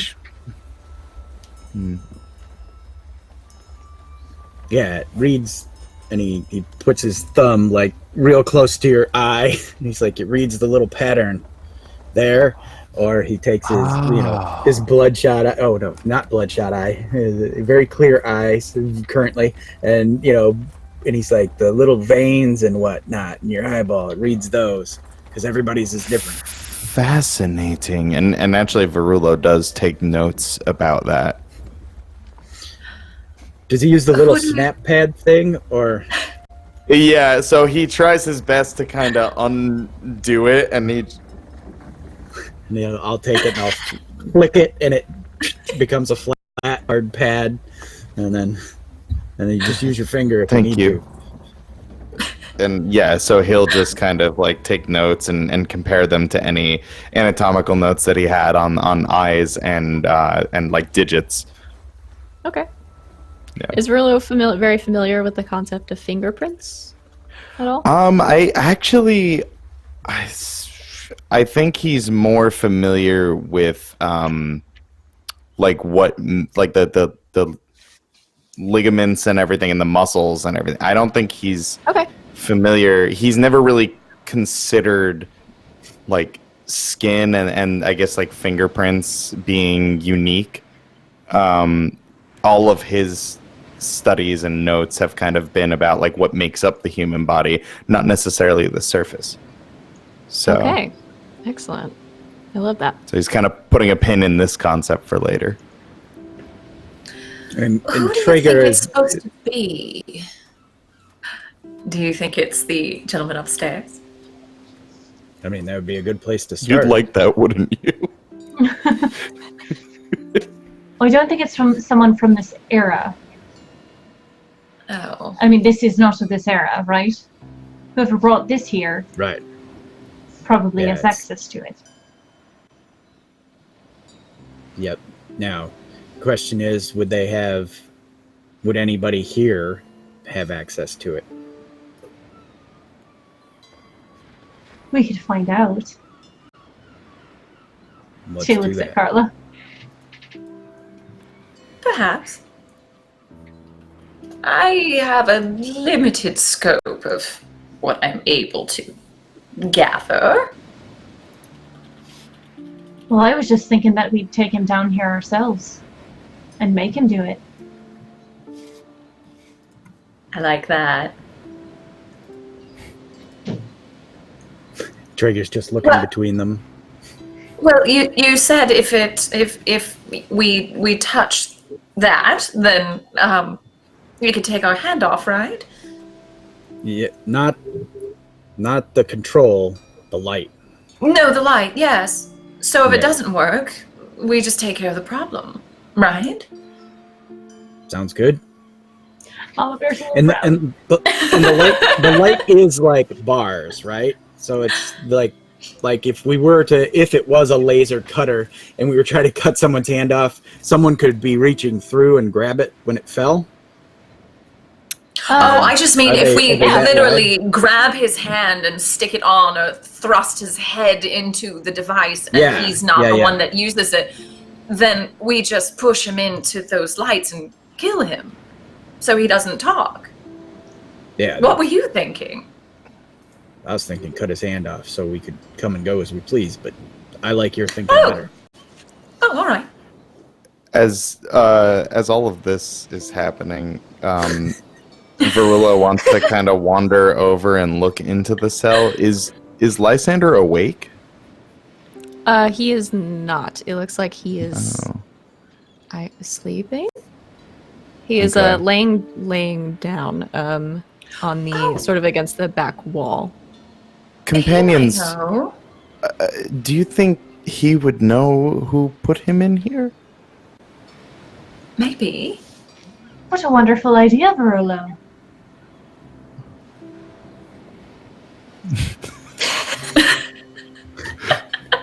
He gets the anime, like, the red right here.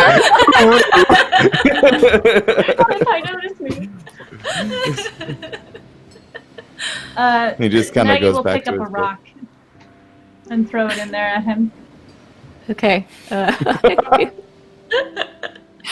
You pick up a rock and toss Hey, it asshole, wake towards up! him. I think the pebble sort of bounces off of his shoulder, unless you were just really trying to bean him in the head.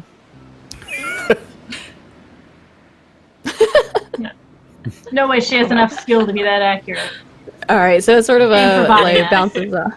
Center mass. Bounces off sort of his shoulder and arm, and he stirs a little bit, sort of sitting up, very slowly, sort of rubbing his eyes. And it is, as you thought before, Lysander, or someone who looks almost exactly like him, looking tired and a little roughed up, but alive.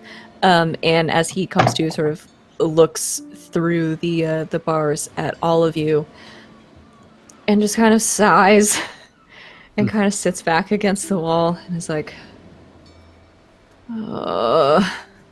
not more of this. Oh, so you've had some of this already. Oh, poor thing. I'm in the cell made of light, I think. I've seen a lot. Do we want him Yes, to just well- think this was all a dream, or... Well, Perhaps that. we're here. We're here to get you out. Got to help us out, though. Who can open I'll this take thing? anything at this point. Who can open it? Well, the men in the masks, they left in charge. The captain. And you've seen him touch the thing out here, and the light has come down. Well, I saw them when they put me in here. Talk to him, close it, and then put his hand on the thing. Does your captain look like the one that I touched in his sleep? Description. He is not Phrasing. my captain. I am of Sparta. My apologies. He looks very offended. How dare. I'm striking out here. Did he look like this? That's him. Now we need to be Excellent. careful, Carla. What? We might need him alive, and there's ways to do this without cutting his hand or eye out. I said we would do that if it didn't work, but it sounds like it will. So we'll just have Traeger keep him quiet, drag him down here, and put his hand on. It'll be fine. Okay. Verula sees Traeger cracking his knuckles and Verula, you just... really need to calm down. I have very helpful things for that. You're just so stressed all the time. Forgive me. Traeger says, "Be right back." Brilla, perhaps you should go with him. You might have something, perhaps a sedative if someone should wake up. Oh. And yeah, so he'll shuffle after Traeger and start rifling through his angel kit that he has. Just kind of taking stock of things as he follows Traeger. And Maggie's gonna lean over to Carla and just say, if you boost their ego, they're more willing to do things for you. Right. He's just so anxious, though. I'm worried about him. But we could use that to further the cause, yes? True. I'll keep that in mind. So, Doc, you got anything that'll knock this guy out? Or do I have to knock him out? Yes, no, I have a couple of sedatives in here. They look like these, and he pulls out like a syringe and studies it a little bit, and yes, it looks like if I just apply this to his arm, it'll go into his bloodstream, and he's like checking like the instructions kind of in the The little peel pack that it comes in. Yeah. So yes, I think we can do this. All right. He does not need to be awake for the. I'm sorry, you called it a scanner? Yeah. He doesn't have to be awake? I don't think so. Okay.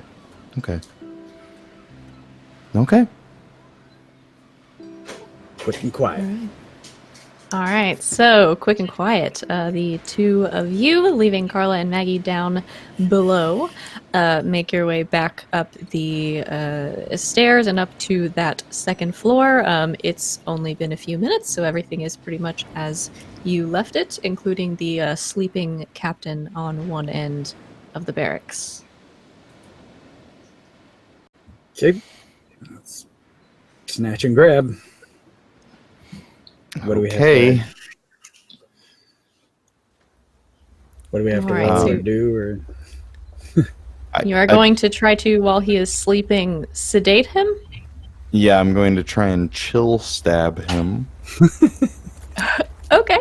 Is that a move that you have, or is this just it's just something out of my kit? Yeah, I'm just using my kit, and I have 6 stock of it. Sounds like just kind of tools and whatnot. So I would remove 1 stock of it. Okay. All right. So remove a stock. We'll have you roll.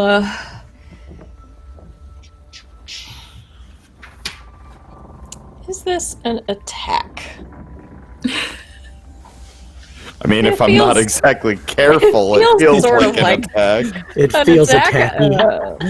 All right, I'm gonna tacky, have you. Yeah. So I'm gonna have you roll to succor someone, so to get at someone unsuspecting or helpless, which would usually be a roll plus hard. Okay. if you can make an argument for something else, I might allow it. It sounds. This is It always sounds the like case. you're on. Yeah, so it sounds like you're on the right track just from what it's describing. Like, I guess the closest thing would be use it to stabilize and heal someone. And like, if I rolled lower, it would be like they fight you and you have to like just jab them with it. Could you do sharp to like stab him straight in the neck so he doesn't wake up? Right in the heart. I suppose I leave that up to the MC. Yeah, it's only the first session and you all are doing so many things there are no moves for, and it's just my favorite thing that's happening. I love it.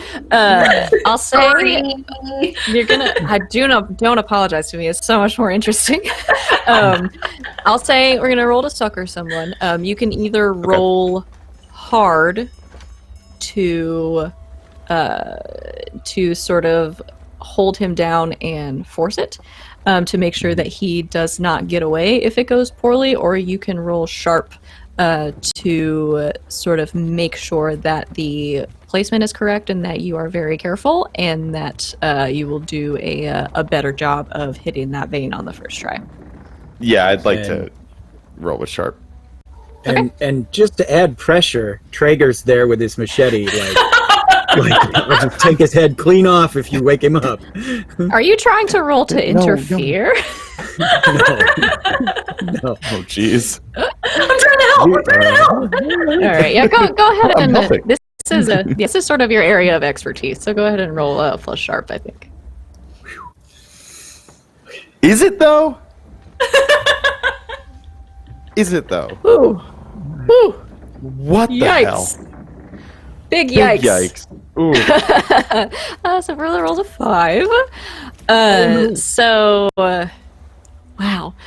So as you go to slip the needle into one of his arms, probably. Yeah, I was going for the arm. I feel like I hit the leg at this point. I mean, I don't know. Stab him in the I don't know toe. what's happening. All right, so you go to so you go to slip the needle into one of the veins on his arm. However, you extremely nervous and anxious in this situation, with your hands. Verula's hands shaking. The needle goes in, sort of into the muscle. The man does wake up because you have just stabbed him with the needle and sort of has this sort of terrified look on his face. As this happens, Traeger, you can react.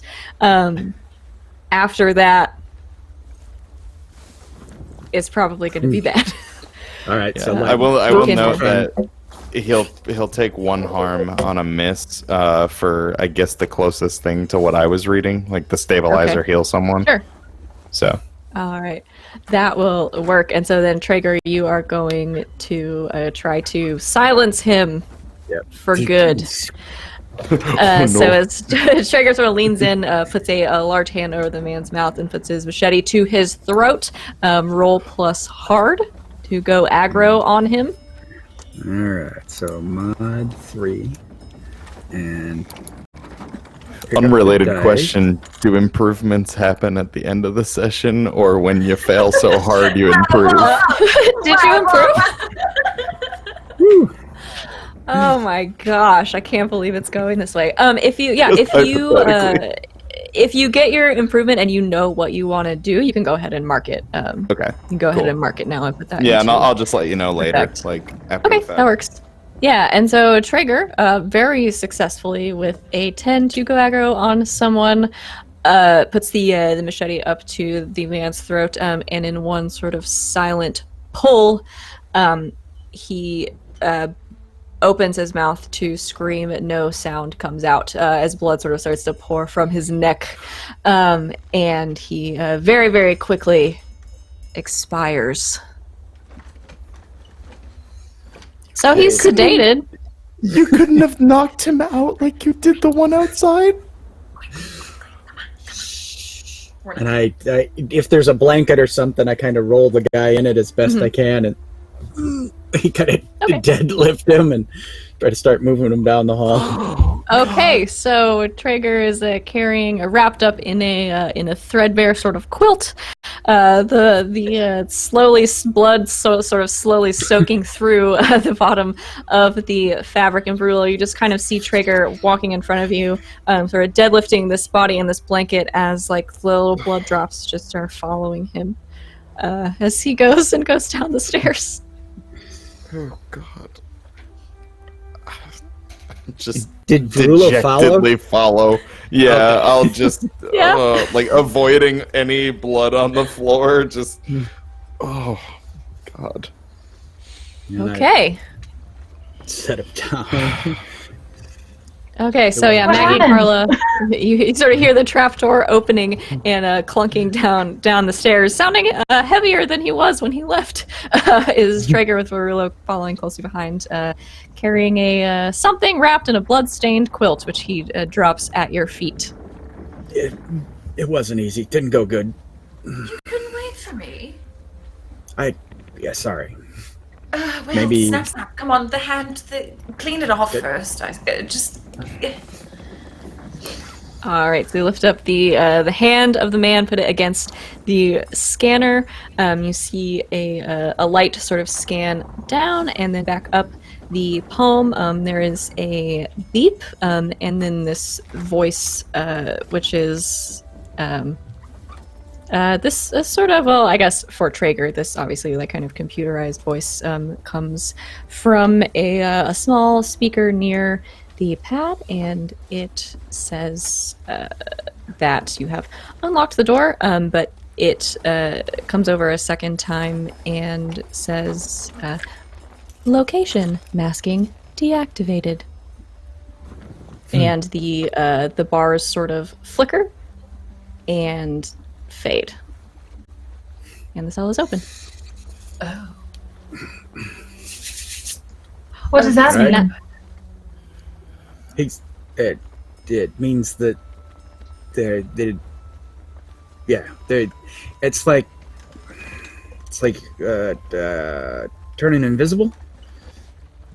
So he's not invisible anymore. Does he need to be invisible? No, Do we need to move quickly? I'm like, let's move quickly. That's best. And because he doesn't know any of the tech, he just knows how to use the tech. Right. so yeah. All right. He can't really explain it. All right. So you and you get, as you sort of, I assume, are going in to pull Lysander out of this cell. Traeger, your Era communication device sort of lights up as if you have a new notification. You have an email, but a message from Era that Lysander has now reappeared on their scans of this timeline. They were hiding him in time. Got it. Now I know. They were hiding him in time.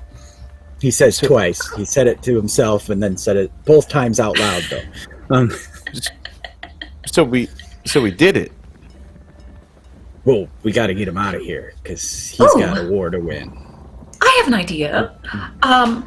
Put the body in there, take the hand, close it back up again.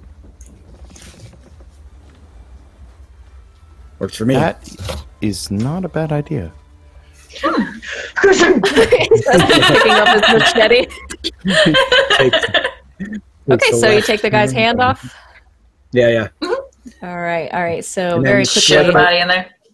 It's the left hand so that the cut off arm is on the far side, and I tilt his head so the slit throat is towards the wall. Okay. He's just tuckered. All right. So you have Just tired. taken the captain's hand, placed him strategically in the cell, used his hand to close it back up. So now you have a horrified Lysander, a blood-soaked quilt, and a severed hand in your inventory. I guess. Okay. I think it'd be time we leave, and yes? We'll move out. All right. What do you do with the hand and the quilt?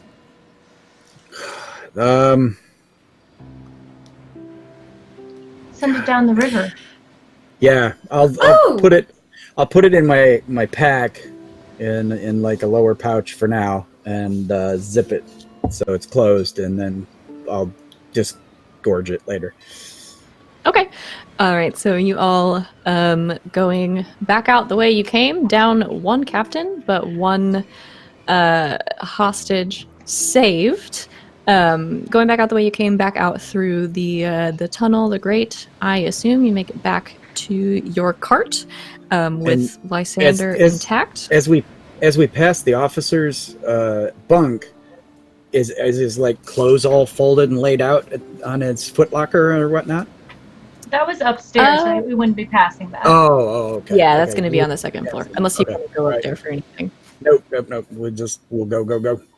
Okay. All right. So you go, and make it out of that tunnel, being careful, but down a couple of guards, so making your journey a little bit easier.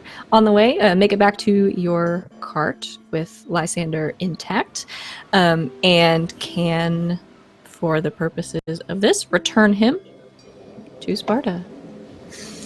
Woo! So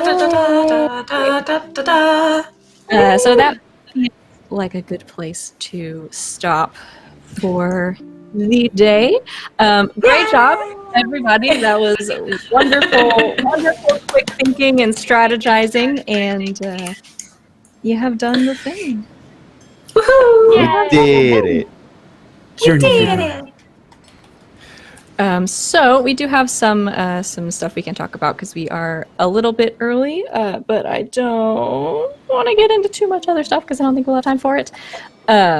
So the first thing that we will do is our history stuff for the session end, which I'm going to remember to do. So at the end of every session in Apocalypse World, each player will go around and choose one of the other characters that knows them better than they did before the session started, or if no one knows you better, a character that does not know you as well as you thought they did, and that will change your history stat. So either someone who knows you better, someone who knows you worse, and then if you guys could talk a little bit about why you chose that person, I think that will be most interesting. So let's start. Does anybody want to start? Anybody have a thought? I think Verulo and he probably has a better functioning knowledge of how Traeger works. Yeah. Poor sweet boy. He sure knows. He sure knows. Okay. All right. So then you will. I'm just making sure that I have the rule right. Hold on. Yeah, I was gonna ask, is it one or the other or both? Because I thought it's one or the other. So you will, at the end of every session, you will pick one other person and give them either you know me better or you know me a lot worse, whichever I think sort of stands out the most to you from the events of that particular session. Verulo, on your sheet, since Traeger has chosen you to know him better, you will mark +1 to the history that you already have with him. Okay, and so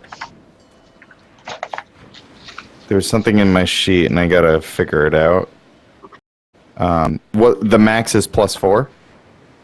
Yeah, so once you hit +4, you reset to +1 and mark experience. Okay. Damn, I'm just crushing it. Did you roll over? That would put him at +4. Okay, all right. So you mark an experience, so you'll roll over back to +1. Dang, you guys at the XP. On the other side of that, if you end up at -3 with someone else, I think you will reset back to 0 and mark experience. So it's a little bit different. Interesting. On both sides. But yeah, for those pluses, +4, you roll over and mark an XP. That makes total sense in that situation, though, because you're like, I know him better. Listen, I And get I it, don't but want like, to. oh, and I don't like it wanna- anymore. I know more than I would care to know right now. TMI. Carla definitely knows Maggie better. I think so. Yeah. For sure. Yeah. Secrets. Mm-hmm. Yeah, you guys shared a secret. All right, so then, Carla, you will mark +1 to your history with Maggie. Cool.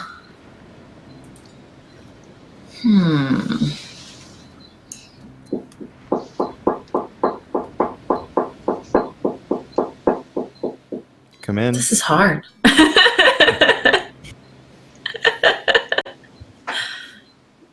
This is tough. Yeah, and I will say if you do want input at any point from the other players about their characters, you are welcome to ask for it and have them contribute. If you Help. if you would like to use a lifeline, I phone feel a like friend. she might need help. I don't know. Something's telling me. Who's the brainer now? I think that either a negative from Verillo, because he has learned more about you, so maybe that's a plus. But or maybe for Is it Maggie, Yeah, whether it's good or bad. I did make notes at some point that Varul. My notes are literally Carla drugs, and Varilla doesn't trust that she hasn't probed him. Sure, we'll go with that one. You know way more than you did before. You saw her pull a knife out of her boot too. So That's That too. Oh, I'm sorry, Mr. Machete. I think that's pretty tame. just saying, you know more. I do. That's fair. That's fair. All right. Oh. All right. So, Sure, Carla, we'll you go want to with pick Verulo to know you not quite as well as he For did better, before, or for better, Or that for he worse, knows you a better. little more. Sure, we'll go with that. A little better. I know Alright, so more, let's but see, as we've Verulo. seen, I guess that's not necessarily That's a positive not necessarily thing. a good thing. All right, we'll go ahead and have Verulo mark a +1 with your history with Carla. Okay. You don't roll over again, do you? I don't, but I'm goddamn close. Okay. Barulo is a god. All right. So, An adorable little god. Thank goodness he's a hasn't god of picked? healing. is it just? I God, yeah, I good. think it's just me. Okay. I think part of me wants to say that Maggie knows me a little more, because she sees how hard I'm floundering talking to that woman, and is like, "Wait, I got you know what? I'll take this little baby boy and teach him how to talk to people. God, he's trying."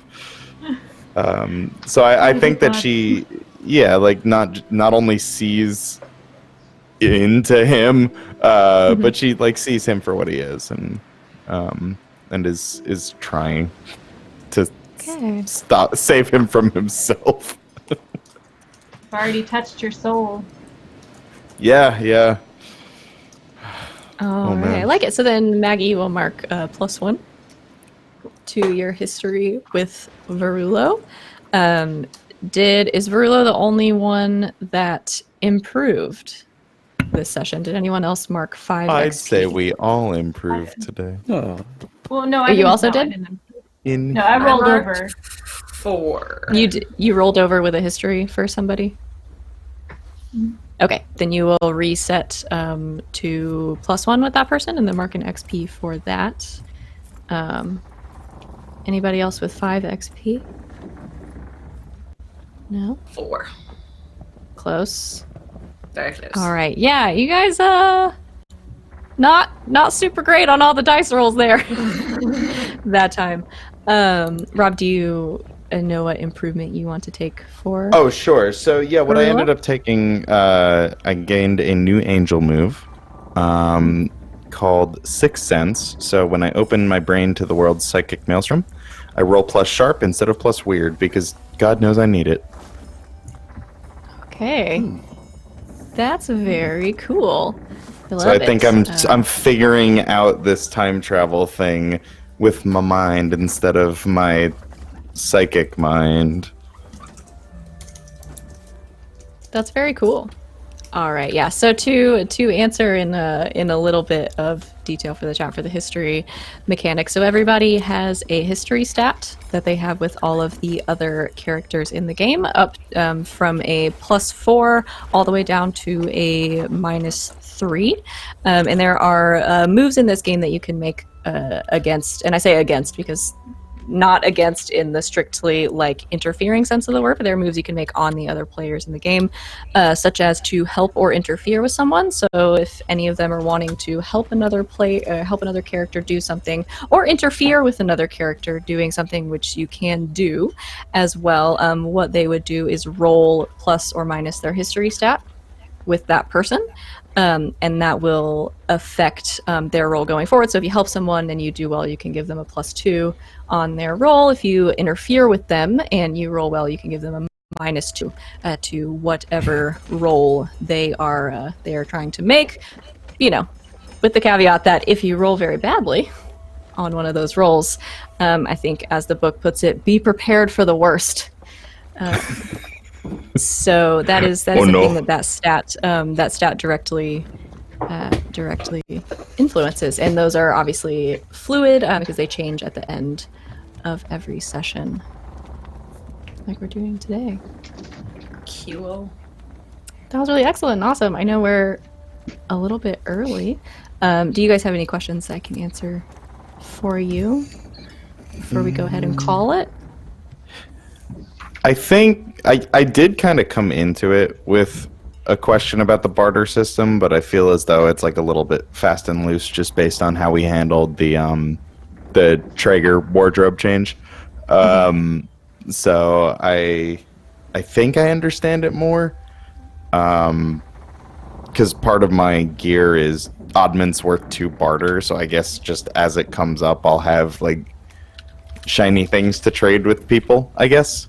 Is the idea? Essentially. Okay. Yeah, essentially. Okay. There are lots of different things you can use barter for. Mostly it is for bartering. Some of you will have more than others. Generally, the way that the game would usually work is that at the beginning of every session, you would spend 1 barter to keep up your lifestyle. But we're kind of playing a little loose with that one because you all do sort of have this agency that is helping you get what you need. So if it were to ever come to a point where you are maybe in the same place for a long time, having to kind of keep up any kind of lifestyle and things like that, we might do that. But for now, we're just kind of playing a little loose with it, and we'll use that moving forward as what you need to buy your various costume changes and things like that. Did the rest of you get clothes, or was it just Traeger? Nope, just Traeger. It was just him. Okay. Just that lad. But I do think, as a group, maybe when we time travel, we should be furnished with things of the era, so we don't stick out that much. I think that's something Maggie would suggest when we went back. Like, maybe we shouldn't look like royalty everywhere we go. Not that she would, she's really not that terrible about it, but she's, smart thinking. Yeah, I think that is something you can definitely request in the future for your future maybe travels, they can make perhaps. Maybe they can do dead drops for us or something, so we blast. Oh, that'd be cool. Rating or something. Yeah. Or think like that. It's supposed to be there, isn't it? Oh. Don't help the DM. All right. I think that can be arranged through some sort of official communication, if you all were to ask for that next time.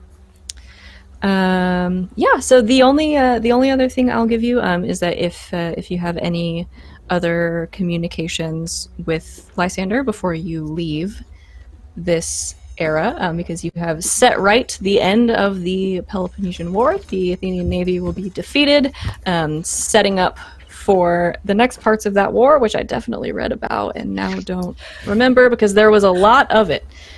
Tell you what. But things have been set right in at least this part of the timeline.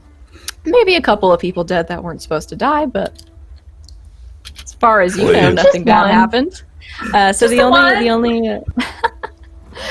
only other thing I will set up for you all is that if you had any more communication with Lysander before you sort of released him back into the wild and got him back on track, he would have given you a name that this group of people that took him and sort of set up for his capture went by. He gives you the word apotheosis.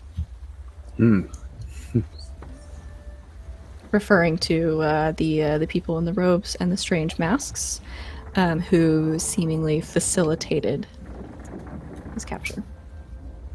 It's a good old-fashioned Scrabble word there. Mm-hmm. Maggie would have asked if they sounded normal or if they sounded like they're not from this world. I don't know how to...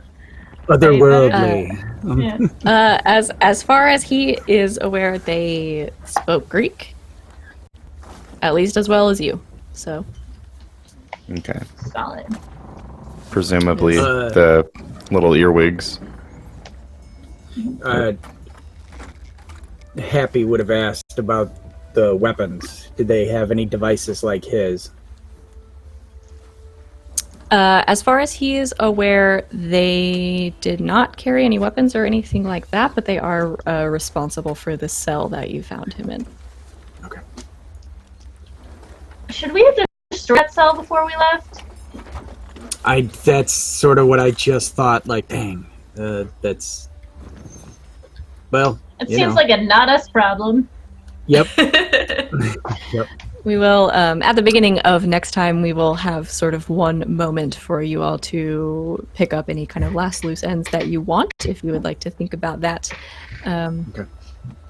going forward. So one final moment in 405 BC before you move to somewhere else. So assuming that you give this information to Era to try to help you track this group called Apotheosis and where they went next. Mm-hmm. Yep. We'll find out next week. Any final thoughts before I stop talking your ear off? Other than it can't be next week soon enough. Yeah, right? Yeah, seriously. It was an awesome first session, guys. I hope you guys had a lot of fun. I had so much fun. Wow, boy, did I not prepare anything I thought. Boy, did I not prepare for anything you guys did today. I definitely prepared some stuff and then just made everything up. So, no, that was super fun. Thank you guys so much for playing with me in this wonderful, weird space that we are all creating together and going on this journey and being open to making things up because I think it's really fun. Thank you to everybody who watched with us today on Twitch. If you're watching this later on the VOD or on the YouTubes, you can catch us live, twitch.tv/encounter roleplay at 5 p.m. Eastern time on Sunday. And I have nothing more to say, so I guess we're going to say goodbye now to the internet. Do you want to say where everyone's going to be, what we do? Outside? Yeah. Where you can find us, not now. Yeah, so if you want to find all of us, I'll start. You can find me. I'm at Savvy Seaworth on the Twitters and the Instagrams and the general social medias. And then I also stream with my group of fellow adventurers at twitch.tv/game nights. That's game nights with 2 G's and a K, so G Game Nights, and doing D&D and such. like that every week. Yay! Yay! Who's next? I saw that the other night. You were there. That's right. I was there. Who else? Rob, Should where can we find you? I guess we should just No, go just down go down the line. Huh? Sorry. Hello. Hi. I'm Rob. When I'm not doing this, when I'm not Verula Venucci, I'm practicing my Italian accent and then chickening out and not doing it on stream. I'm not as brave as LB, but you are killing it. I am at bonus stage Rob on most of the things, at bonus_stage_Rob if I'm feeling fancy, or if I'm on Twitch because the name was taken. I stream a variety of things like Yoshi's Crafted World and The Witcher and D&D sometimes. So, yeah. Cool. I'm LB Hackemup. You can find me at LB Hackemup on Twitter. I'm on the Indoor Adventures channel Mondays and Tuesdays. And then starting this week, I don't think we're streaming this week, but on Wednesdays I'll be on Dammit Berry's channel. Just follow my Twitter. I retweet the things that I'm on. And then, is there a show directly after this tonight? Sav, do you know? I believe That's a good question. If there is, watch it. If there's not, come watch me on Pro Restarter's channel. Because directly after this, I'm going to use the restroom, get some food, and then immediately go into that game. Okay, yeah, it looks like there is not something later on tonight, so go watch that. Go watch LB. Come watch me. Yay! Woohoo! I'm spoopy. I'm super spoopy. Yeah. Spoopy. I'm Graybeard, Graybeard's Tavern. Check out my Twitter. I retweet lots of craziness, including dinosaurs in my hometown chasing people in marathons and other fun stuff. You can find me on my own channel on Sunday mornings at 10 a.m. Eastern Standard Time, and we play Darkest Dungeon. We've been playing it forever. People get to be characters. I have just a couple props, that we play with occasionally, and so we try to have some fun with it, and so check us out there.